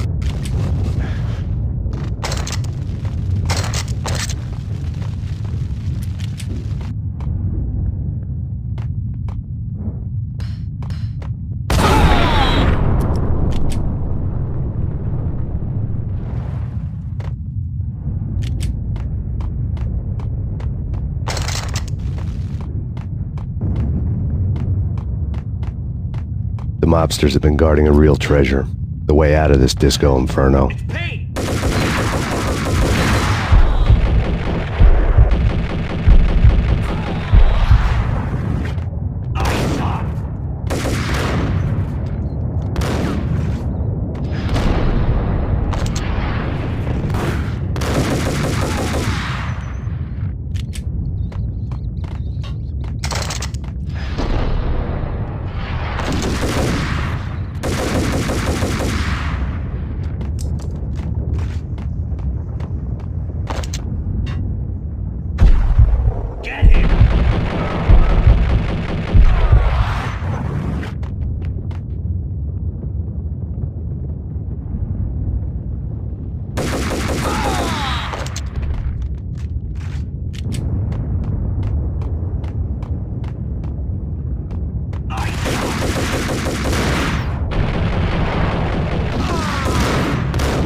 Vlad had seen my smoke signals.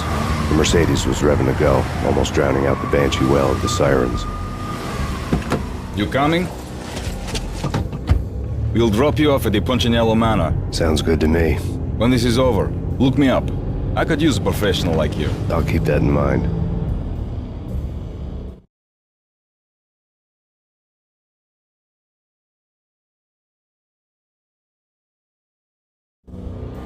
The night groaned with cold. The garden lights flickered nervously. In their light, the falling snow was dead white before the darkness ate it up. I had heard the stories. The trio were mad dogs. They'd have hung the heads of their enemies over the manor gates if the capo had only let them. Punchinello wanted Payne. He'd see the pain. The trick in my situation was that there was no trick, no matter what the movies tell you. No rules, no secret mantra, no roadmap. It wasn't about how smart or how good you were. It was chaos and luck, and anyone who thought different was a fool. All you could do was to hang on madly, as long and as hard as you could. Someone had graciously left the back door open for me and killed the guards. My money was on Mona. I knew the trio would be standing between me and Punchinello. I had read their rap sheets, thick as phone books. No one would be walking out of here alive. The numbing cold of the broken night had followed me in. Upstairs, the trio tangoed down the manor halls to the silent rhythm of their murderous hearts, the blood of their victims rust on their lips. Vince Mugnano, Pilot Providence, a.k.a. Big Brother, and Joe Deadpan Salem. The pistol was a frozen lump in my hand, piercing the skin, gnawing me to the bone.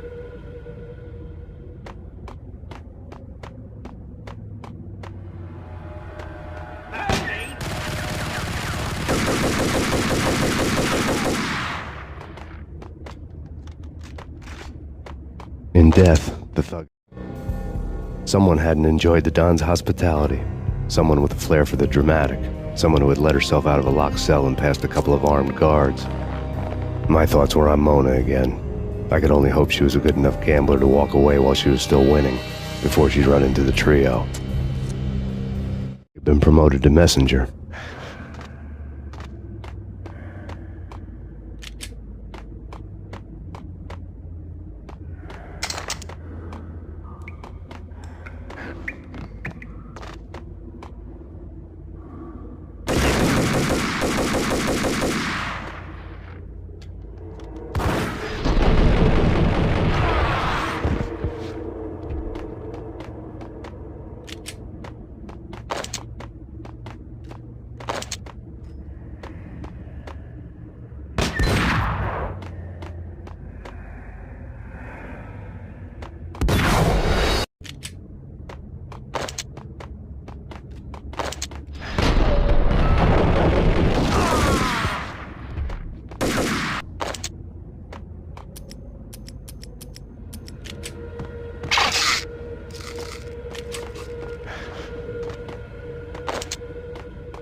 It's Payne! Someone get the guys from upstairs!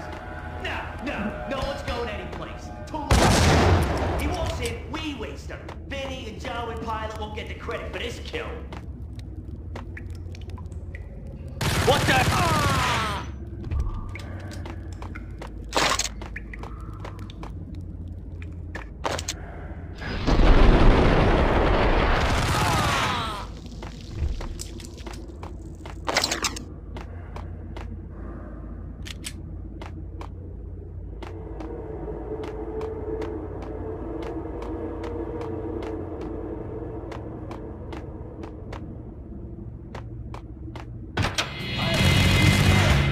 It didn't take me long to run into the trio.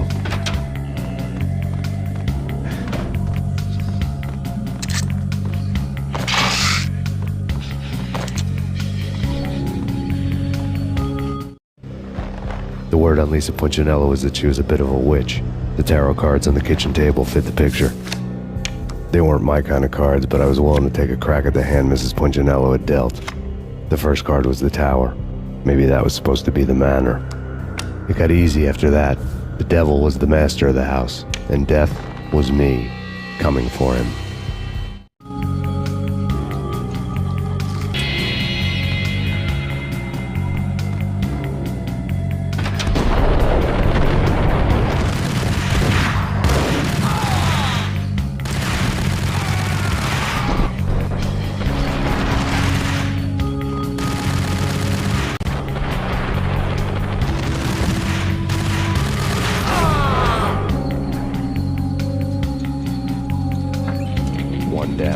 2 to go.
Stopping him! This will stop anything incoming.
It was too late for her.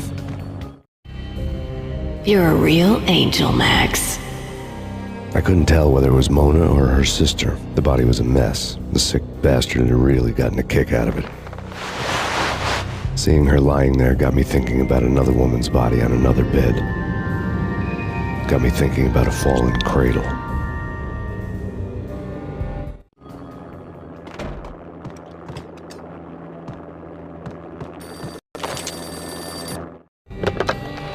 Max Payne. Talk to me. Alfred Woden. You've got company. An armed helicopter just landed on the manor grounds. You must hurry. The more the merrier.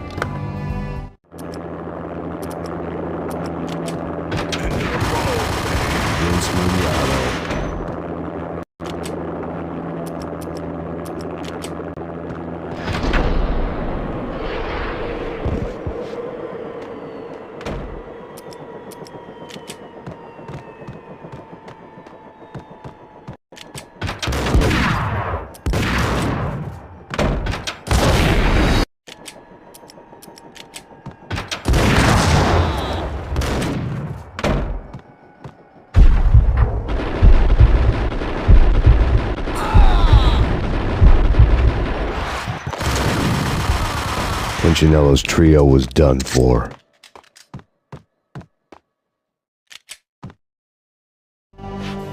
Outside my door. Hurry. It's coming for me. You gotta hurry. Please. I could hear Punchinello on the phone begging for help. He should have been saying his goodbyes. Punchinello was a pushover. The moment I stepped into the room, he folded like a deuce before a royal flush. No, wait. I was just doing what I was told. I couldn't refuse. She's someone high up. Government, maybe. I don't know. He was trying to buy more sand for his hourglass. I wasn't selling any.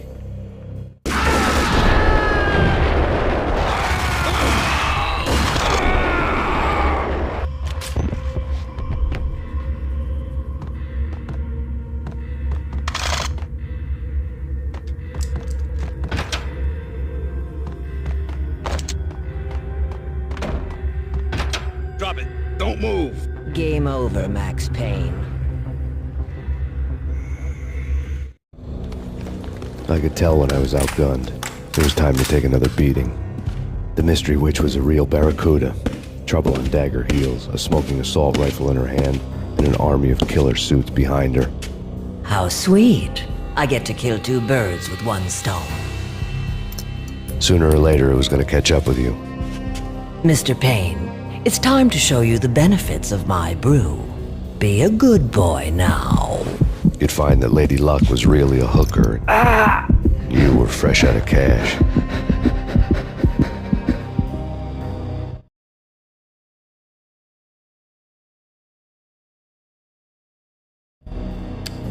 Gentlemen, we're done here. Take me to Cold Steel.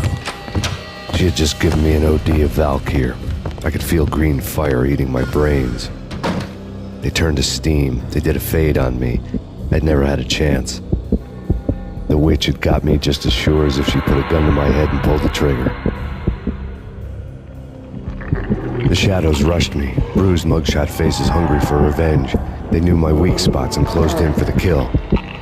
The floor turned into a vortex of green blood. I fell. The flesh of fallen angels.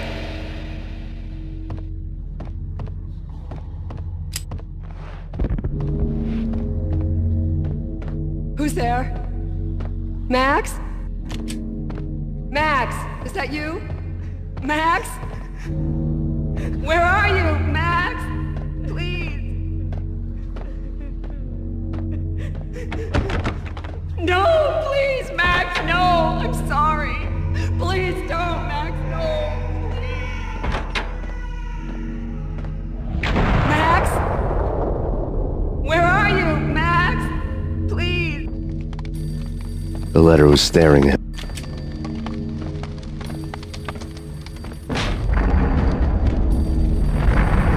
The weird piece of paper looked dangerous.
Max!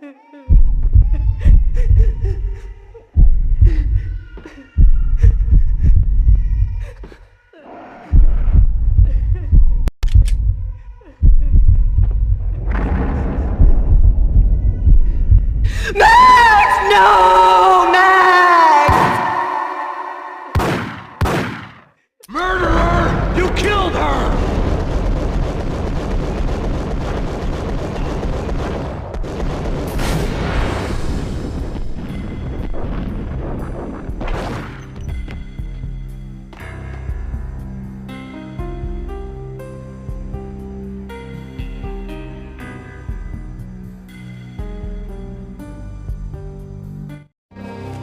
Max, something happened at the office today. A strange memo.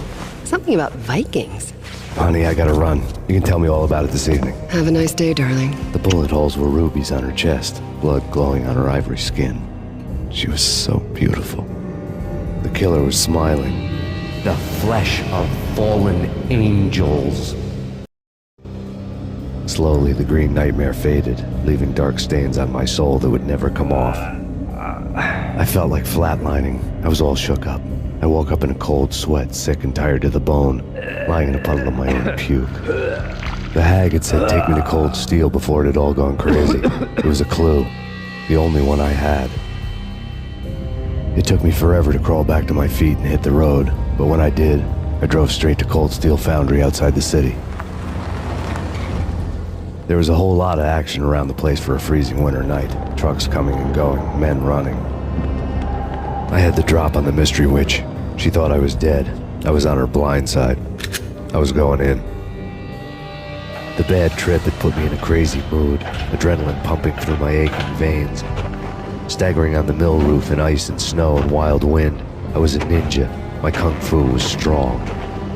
I wasn't kidding anybody. At best, I was Superman on kryptonite about to fall through a skylight, down to where it was all going down. A half-abandoned industrial area in the middle of nowhere. The factory was a perfect front for any number of illegal activities.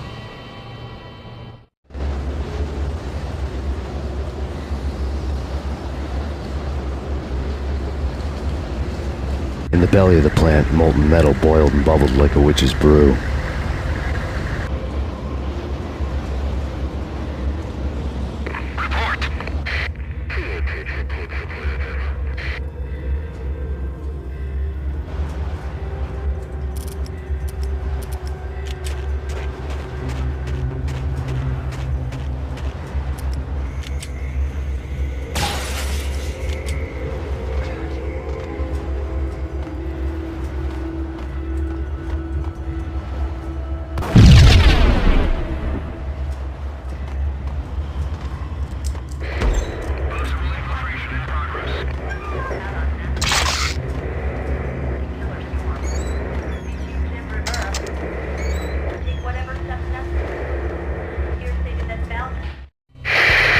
Life-threatening weather condition. A record-breaking killer storm. In the city's history, vehicles stuck in snow. Heavy snowfall. Forecast shows severe weather is expected to continue. Out in the night, snow fell like confetti over the Devil's Parade. The storm was anything but over.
compromised. Initiate Operation Deadeye. The walkie-talkie military lingo could mean only one thing. They were getting ready to destroy the evidence and vanish into the night. I was so close. The hidden truths were just around the corner.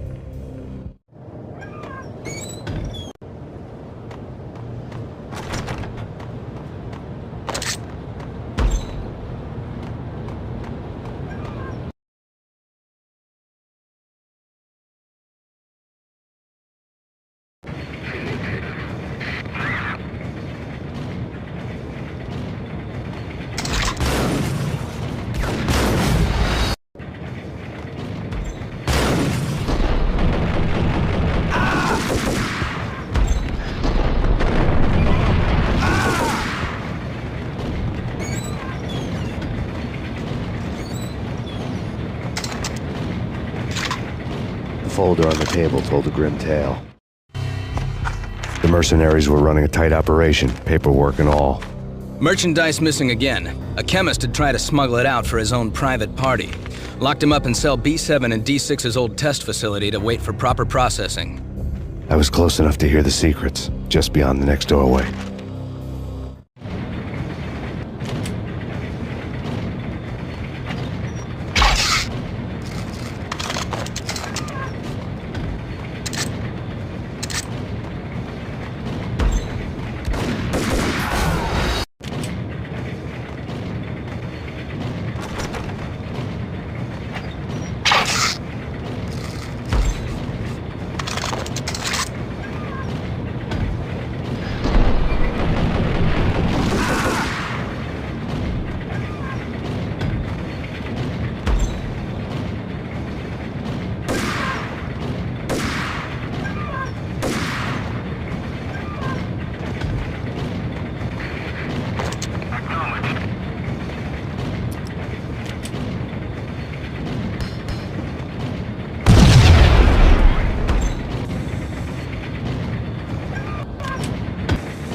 The monitor showed me the way. Processing diagrams filled the control room screens, all but one. An elevator titled D6 on one of the screens, somewhere onwards, past rows of ovens, in the core of the plant.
I had taken on the role of the mythic detective, Bogart as Marlowe, or as Sam Spade going after the Maltese Falcon to unravel all the mysteries.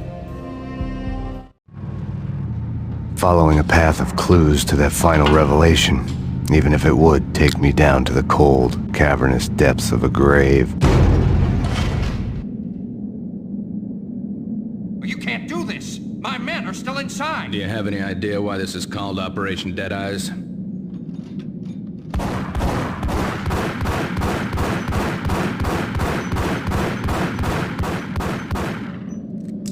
I think he's dead already. Let's do it.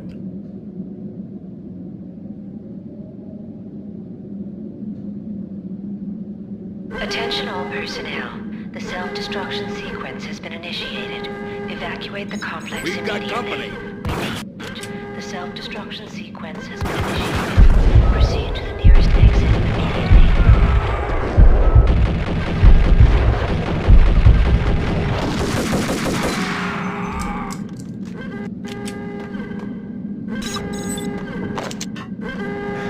I had seen the logo on the floor before. There was an old army bunker under the steel mill. I knew the military plaque on the floor. I had seen 1,000 variations of the insignia on crumbling brick walls everywhere in the city. The sword replaced by a syringe. Project Valhalla, V for Valkyr, V for Valhalla. All of a sudden it read like a crackpot conspiracy theory.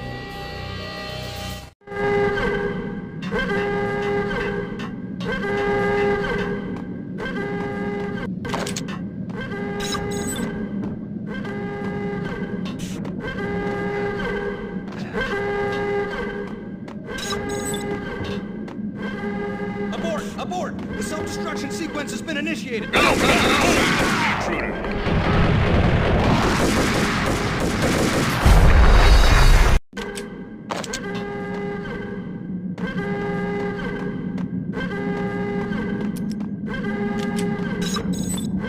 Abort! The self-destruction sequence has been initiated.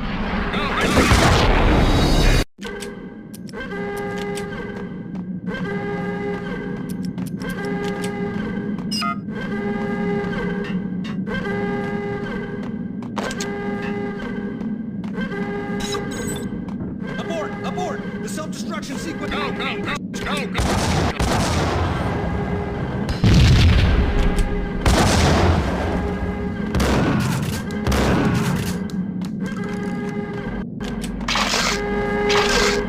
Attention all personnel.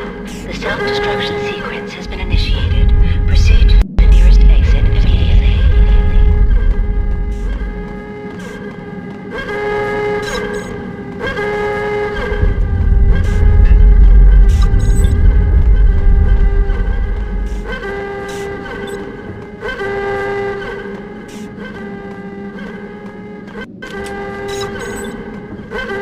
The chemist had been using the workstation when he died. The half-life of the lab rat had ended online, his password blinking on the screen. 665, neighbor of the beast.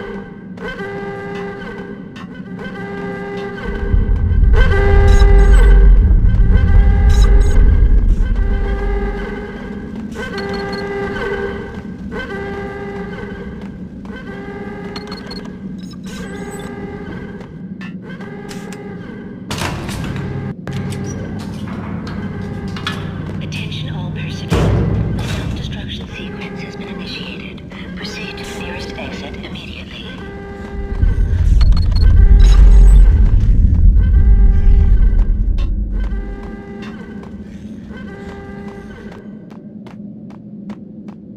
Hey! In here! Hey!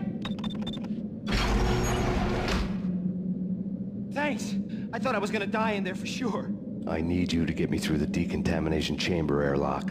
You're crazy! No way! The place is blowing up, for Christ's sakes! Either that or back to the cell. Your choice. Okay, I'll do it!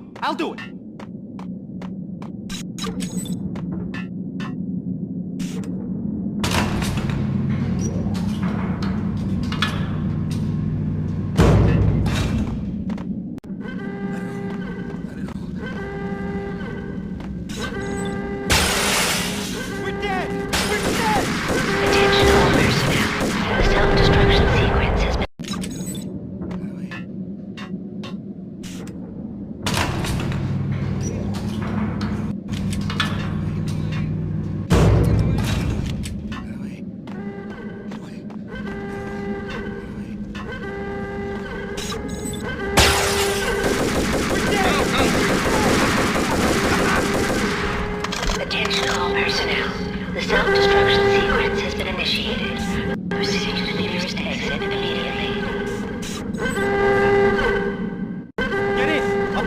through. After this, you can go.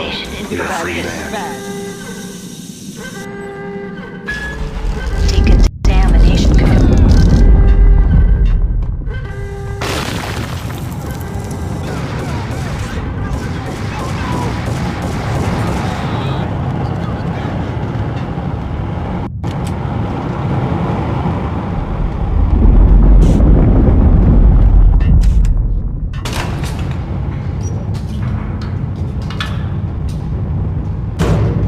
I was caught in the middle of the deadly web that was the Valkyr case.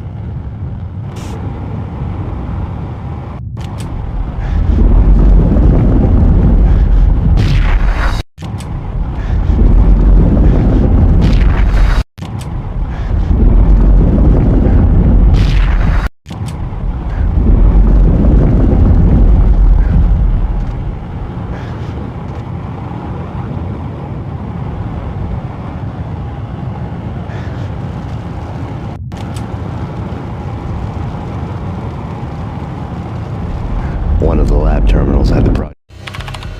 Top secret. Project Valhalla. U.S. Army. Yggdrasil Network. Valhalla. The otherworldly place in Norse mythology where the bravest heroes spent their afterlife feasting and fighting forever. Their wounds miraculously healed night after night. Valkyr. The maidens who chose the most courageous Viking warriors and carried them to Valhalla. 1991. The research objective is to create a chemical substance to enhance the stamina and morale of infantry troops. 1995. Results unsatisfactory. Project cancelled. Someone had decided to continue the sick experiment unauthorized. Project compromised. Data leak. Fix the damage by any means necessary. Security clearance red. Authorized by the project lead. Field test. Double the dosage for all the remaining test subjects. Observe and record the subject's behavior in an urban setting. The drop-off point was my old address in New Jersey. The file dated 3 years ago. Just when you thought you had reached the deepest depths of horror, it suddenly got worse. How to turn off that small voice inside your head that started to whisper that you should be glad that now, if not before, your revenge was justifiable on any conceivable moral scale. That small voice proved, beyond any doubt, that I was damned. Logo on the screen. The dagger-heeled woman had come and gone a long time ago. There was nothing more for me here. The bunker's name was acting as a self-fulfilling... A long time ago.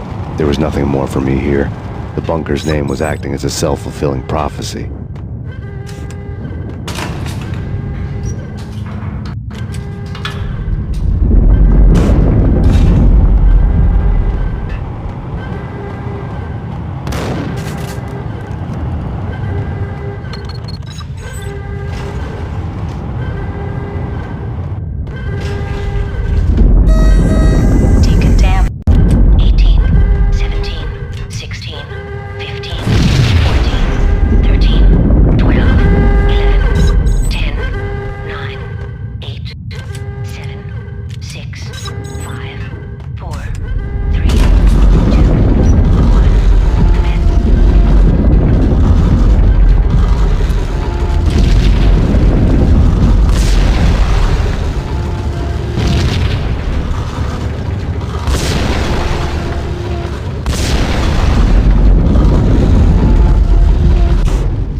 Piece together a jigsaw, and the final picture is you finishing that same puzzle.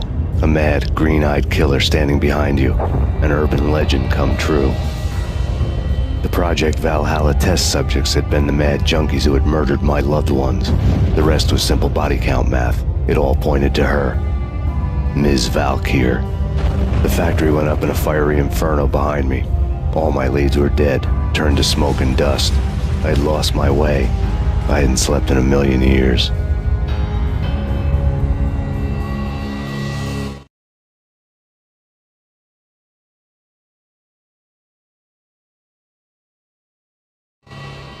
I felt thin as death. I've been living on an endless supply of week-old donuts. They were fuel for this crazy furnace inside my head. I couldn't remember when I had last seen the sun. I was on a permanent graveyard shift. When the darkness fell, New York City became something else, any old Sinatra song notwithstanding. Bad things happened in the night, on the streets of that other city, Noir York City. I was in an all-night diner, downing cup after cup of coffee that tasted like engine oil, when a new message from BB got me back on the killer track. What the hell happened at Roscoe Street? Maxie, I'm going out on a limb here. We need to talk this through, come up with a plan. 2:30 a.m., the Choir Communications Garage. The more I thought about Alex's murder and the frame-up, the more it felt like an inside job. I should have seen it coming. BB had sold me out, and now he wanted to finish what he'd started. The garage was dead. BB showed up in his tailor-made suit, gold watch, and cufflinks to match, all way beyond a cop's pay. Maxie. Oozing suave charm, he was guilty as hell. What the hell does BB stand for anyway? Backstabbing bastard? Come on, don't be like that. Have a cigar. I don't smoke. Maxie, you have no idea how big this is. It's huge. You have no idea. I think I do. You're a bribe-taking bent cop who sold out his partner. Those mobsters in the subway were miss. Bet it was exactly like this with Alex. Up close and personal. You can't win this one, Max. No, but I can make damn sure none of you do either. BB turned out to be another cardboard cutout bad guy.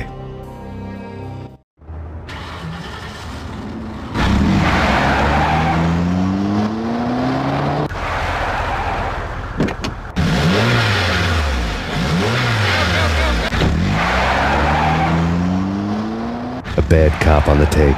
A cowardly right-hand man fleeing from the scene, leaving his paid thugs to do his dirty work. Thugs to do his dirty work.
What the?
Reports of a fire at the Punchinello Manor in Westchester.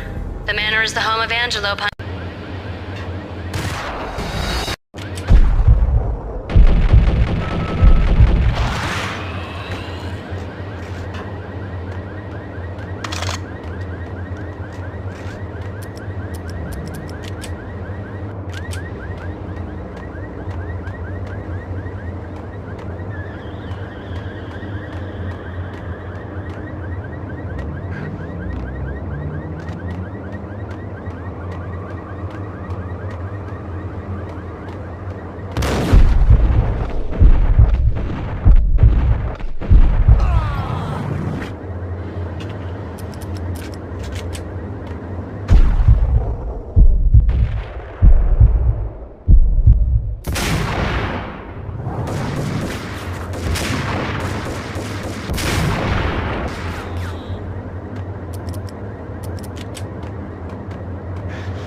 see the inevitable. Refuse to do the smart thing.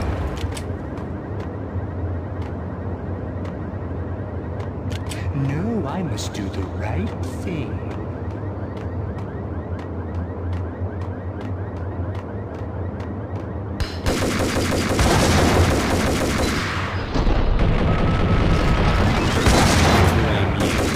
You're a smart guy, you can be stupid at times.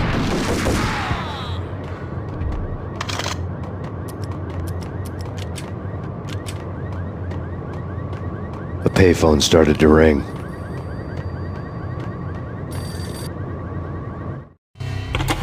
Yeah. Max Payne? Whatever does it for you. This is Alfred Woden. I can give you the name of your enemy. Come to the Asgard building presently. We are expecting you.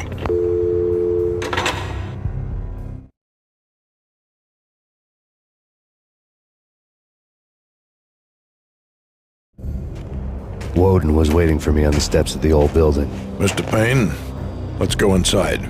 The others are anxious to begin. The others?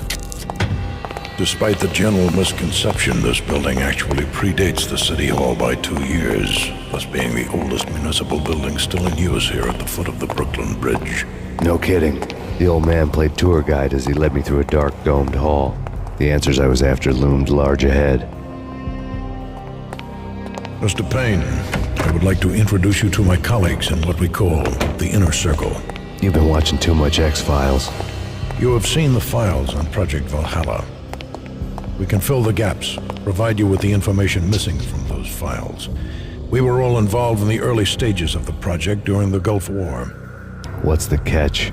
We would very much like to blow this thing wide open, but our hands are tied. Her name is Nicole Horn. She was the key figure in Project Valhalla. When the funding was discontinued, she simply refused to quit. She knew exactly what she had in her hands. Nicole Horn is the president of Acer Corporation. She has more than half the city in her pocket. This must be kept under wraps. If you try to go public with this, we will deny any knowledge. We need you to take her out. Afterwards, we can protect you, make all the charges go away. That was the cue for the killer suits to kick in the doors and swarm inside.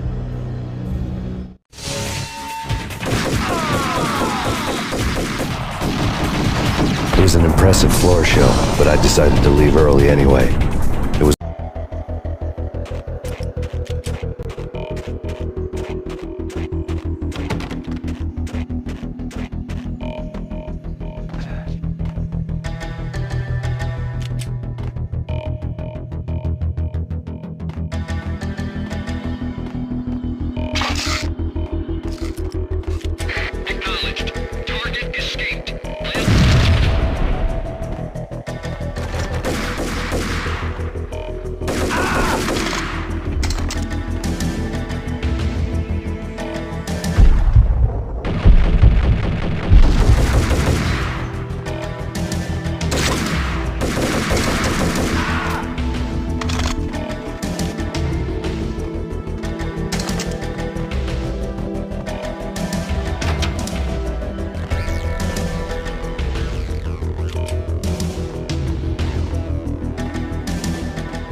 one of the monitors showed what was left of the Inner Circle. On screen, the so-called corpse of Alfred Woden stood up, miraculously waking from his dirt nap, looking smug among his dead pals. In the land of the blind, the one-eyed man is king. I didn't know how he'd pulled it off, but it was a pretty slick way to get out of all his promises. Most of what he had said fit too well to be a load of crap.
What is your answer to those saying that he's actually providing a service long overdue to the city? This crusade nonsense has gone too far. He's out of control. It must stop. He will be stopped. That was Deputy Chief Jim Rivera from the New York City Police Department.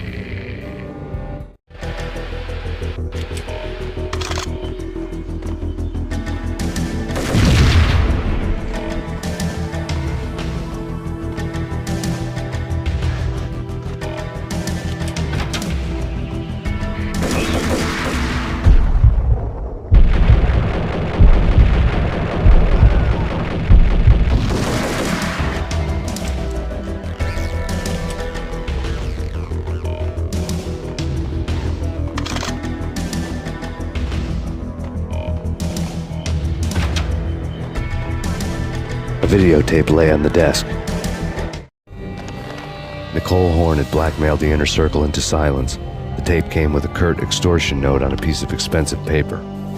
I remembered Candy Dawn taping her clients in action on the side, selling the tapes to the highest bidder. I was sure that kinky sex was nowhere near Alfred Woden's worst sin. But I had a feeling that when this was over, any collateral would come in handy.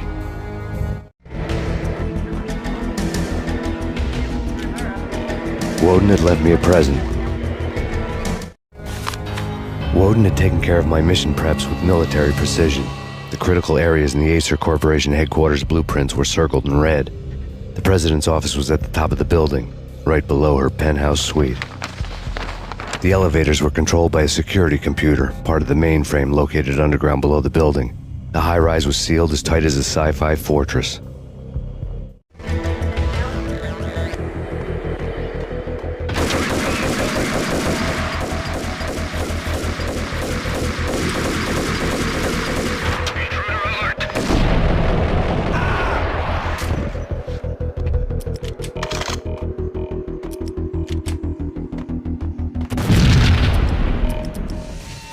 Go, go!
Cassidy and the Sundance Kid.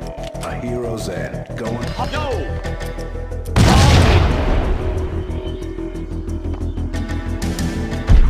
Hold it!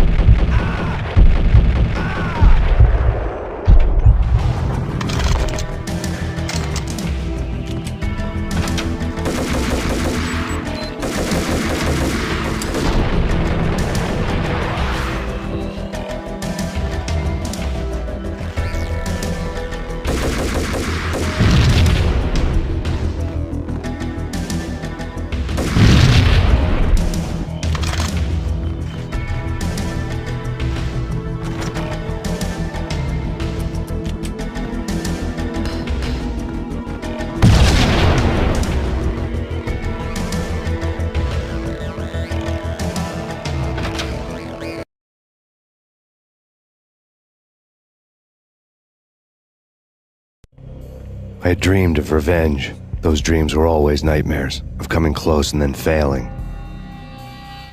Now I was close. I had a name to guide me, Nicole Horn. I had nothing to lose.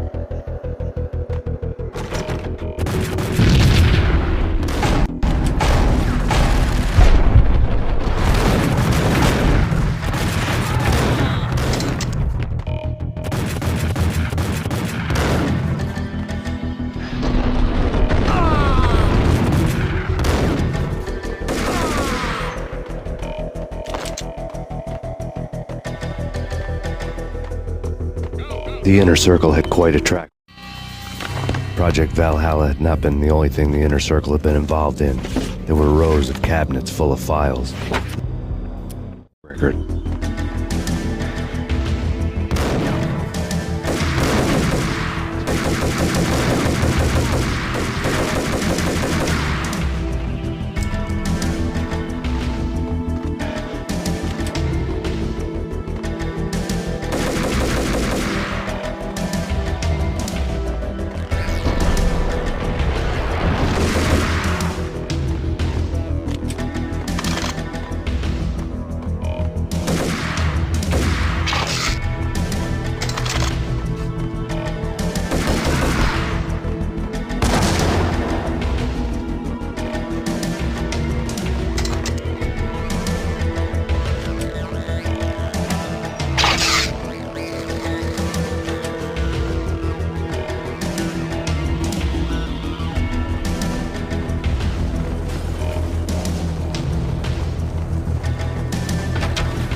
FBI, use Contact!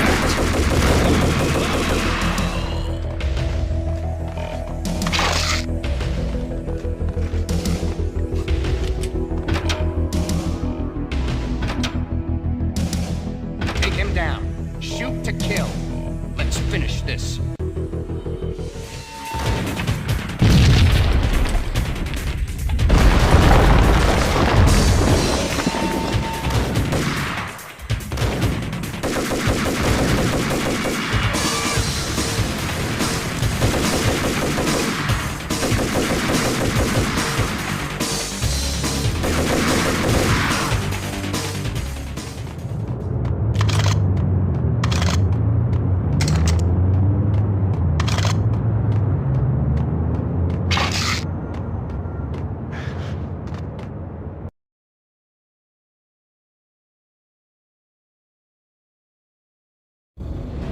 Mine wasn't the most original approach to the problem.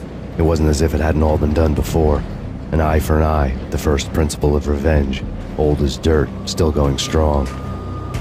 The cardinal rule in going after someone with an intention to kill was not to make it personal, which it almost always ended up being anyway. It did with me. I took my time, cruising around the city in the snow. There was no hurry. I knew what I had to do now. I took my time, thinking about it, building up the rage. When I was ready, I parked the stolen wheels at the front entrance of the Acer Corporation headquarters. Got out, got in, got cracking. I had a bullet with Nicole Horn's name on it. I had 10,000 bullets with the Hag's name on them. She had ultra-high-tech security systems, enough mercenaries and weaponry to start World War III. There was no fear. New York disappeared behind a veil of snow. I had crossed the threshold. This was her domain and soulless, all glass and steel. A place of color-coded security key cards, metal detectors, and surveillance systems.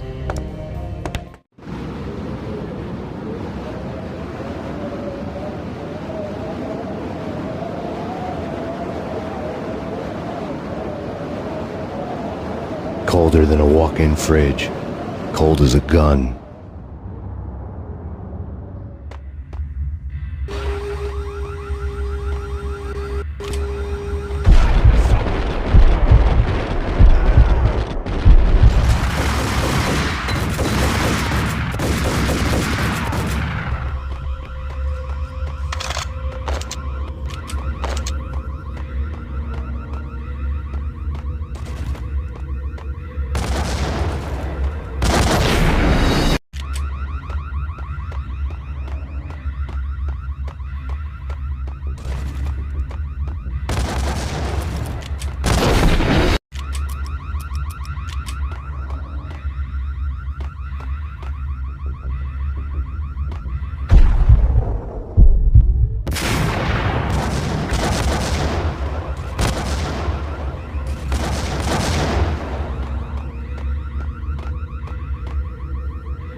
Mona, looking good. Mess, you're a nice guy. I don't kill nice guys. You're not bad yourself. It was different when Horn wanted Punchinello dead. To cut her ties to the Mafia, he deserved to die. The same goes with her. She's the bad guy here. Her sister was whispering to her in my favor. I knew the appetites of ghosts intimately. They hungered for revenge. No! A gunshot boomed and she fell down in slow motion. She was a nice girl, not really a stone-cold killer. And now she was stone-cold dead. Like religious fanatics or loyal samurai, Horn's private army was coming at me. I need backup.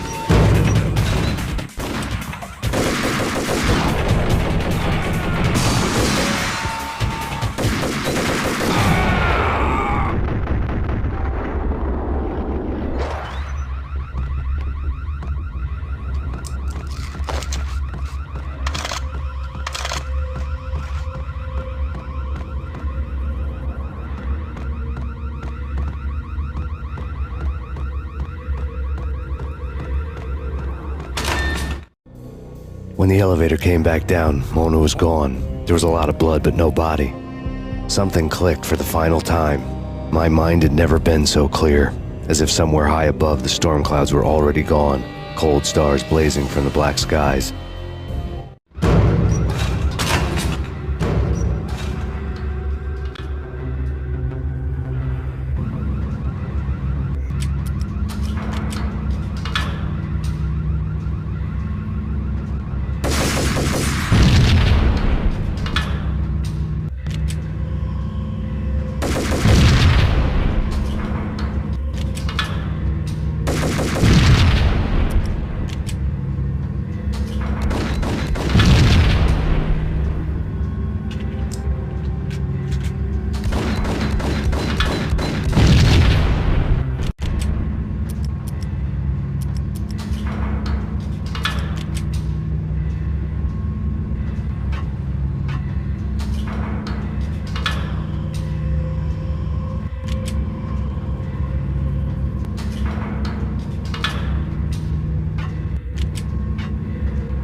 I had elevator access to the mainframe. From there, I'd be able to override the security locks and get to her office.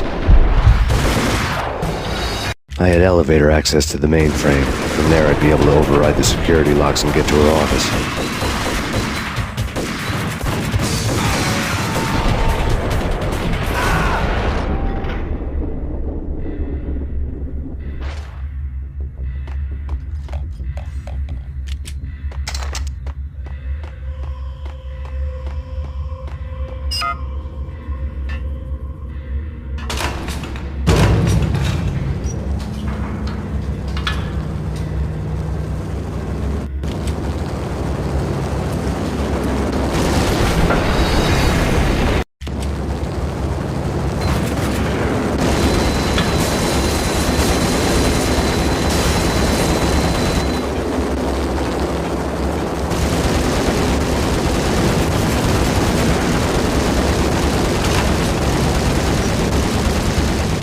The unmarked chopper was Horn's pet guardian, inhuman and flawless. It was stalking me.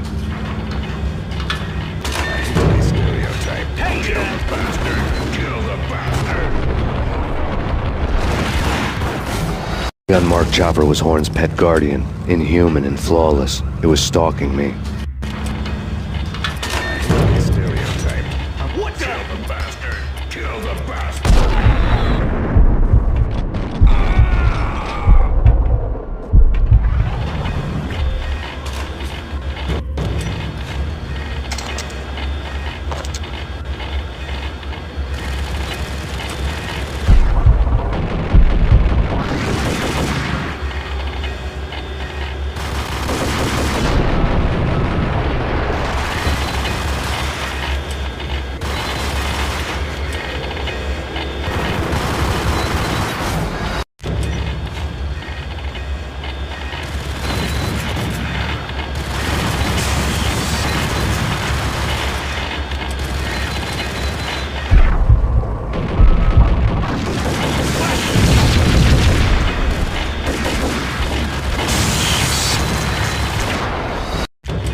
Horn's locks were now offline. All bets were off.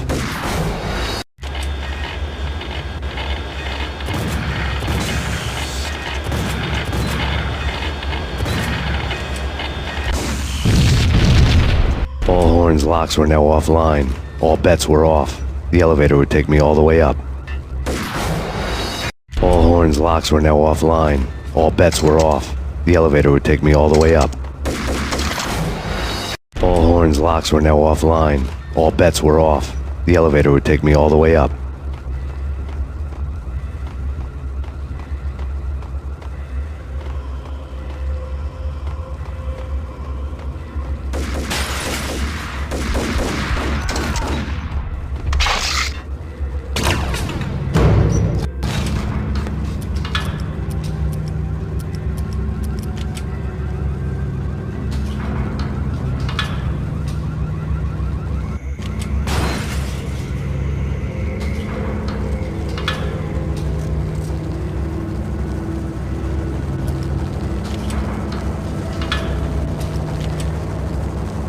Seen from this height, the night seemed to stretch on to eternity.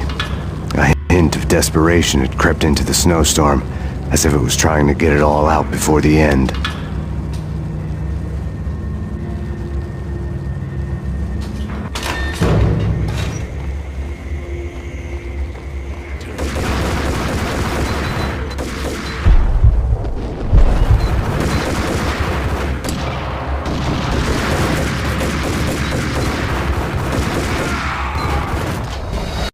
Desperation had crept into the snowstorm, as if it was trying to get it all out before the end.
Horn's personal computer was on. Next to the printer was a neat stack of expensive paper. Hacking through Horn's computer would have unearthed files of criminal plans, strategies for world domination, spy helicopter reports, illegal wiretap recordings, internet porno, all of the above. Take your pick.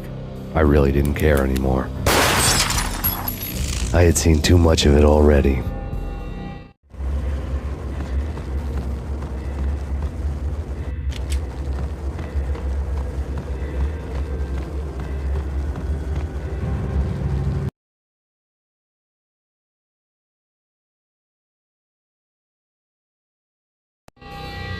Valkyr had been meant to be a white-winged maiden that would lift you to a warrior's heaven, but it turned out to be a one-way demon ride to hell.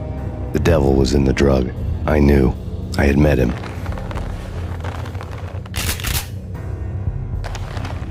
And now I was gonna kill her. The queen of the underworld who had tried to lift herself a bit closer to heaven with her drug money. No begging, no bribes. She knew better. Honor among killers. We who were about to die, both of us knew how this would end, in pain and suffering. All this because your wife stuck her nose into things that were none of her business. The cops were coming to take me away. The sirens were like a bad conscience I couldn't shake. It's ridiculous you've made it this far. You won't be alive when they get here. Stop him!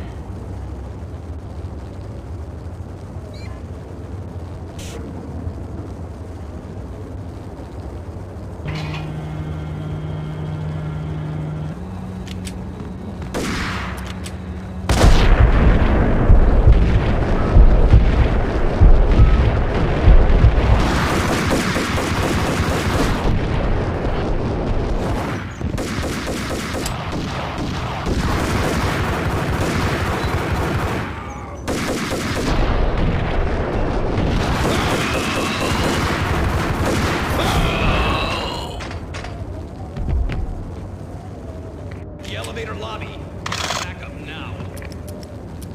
Max Payne, this is futile.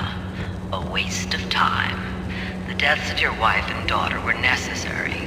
Inevitable. It is done. You cannot bring them back. Nothing you do will make it any better.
Max Payne, you are fighting a losing battle.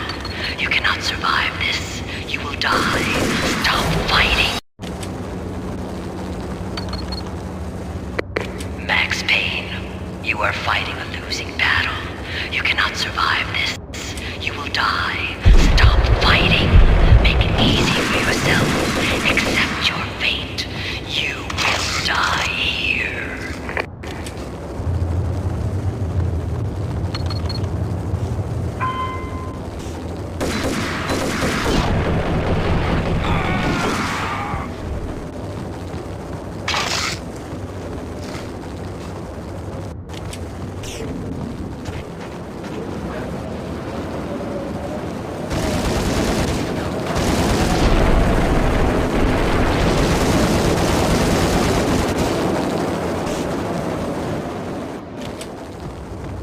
Max Payne, face it. You are up against an unbeatable force. You have already lost. You have lost. Only death will set you free from your pain. Accept it. Surrender. Max Payne, face it. You are up against an unbeatable force. You have already lost. You have lost. Only death will set you free from your pain. Accept it. Surrender. Give up. We have him in the North Lounge. Send us assistance.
mast.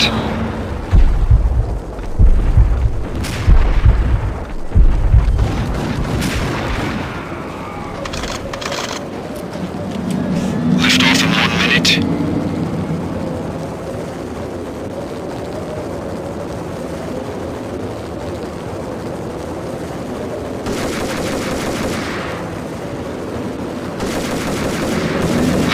45 seconds.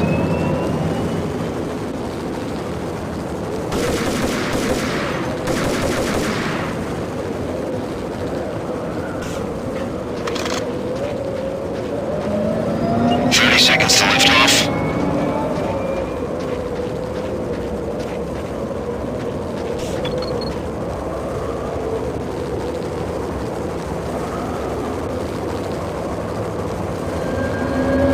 Seconds to lift off.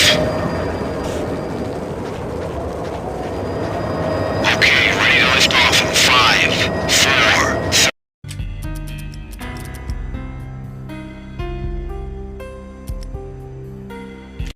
Don't like the look of that mast. Don't like the look of that mast. Don't like the look of that mast. Don't like the look of that mast.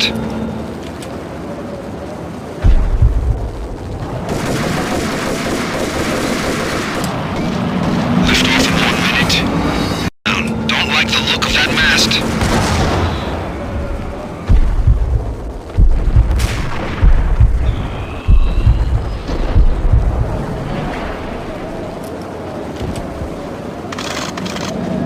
Lift off in 1 minute.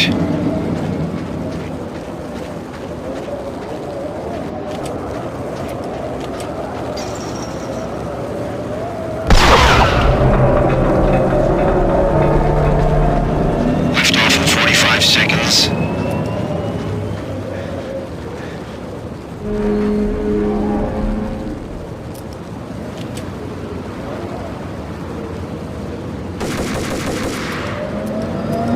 Seconds to lift off.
They were all dead. The final gunshot was an exclamation mark to everything that had led to this point. I released my finger from the trigger. And then it was all over. The storm seemed to lose its frenzy. The ragged clouds gave way to the stars above.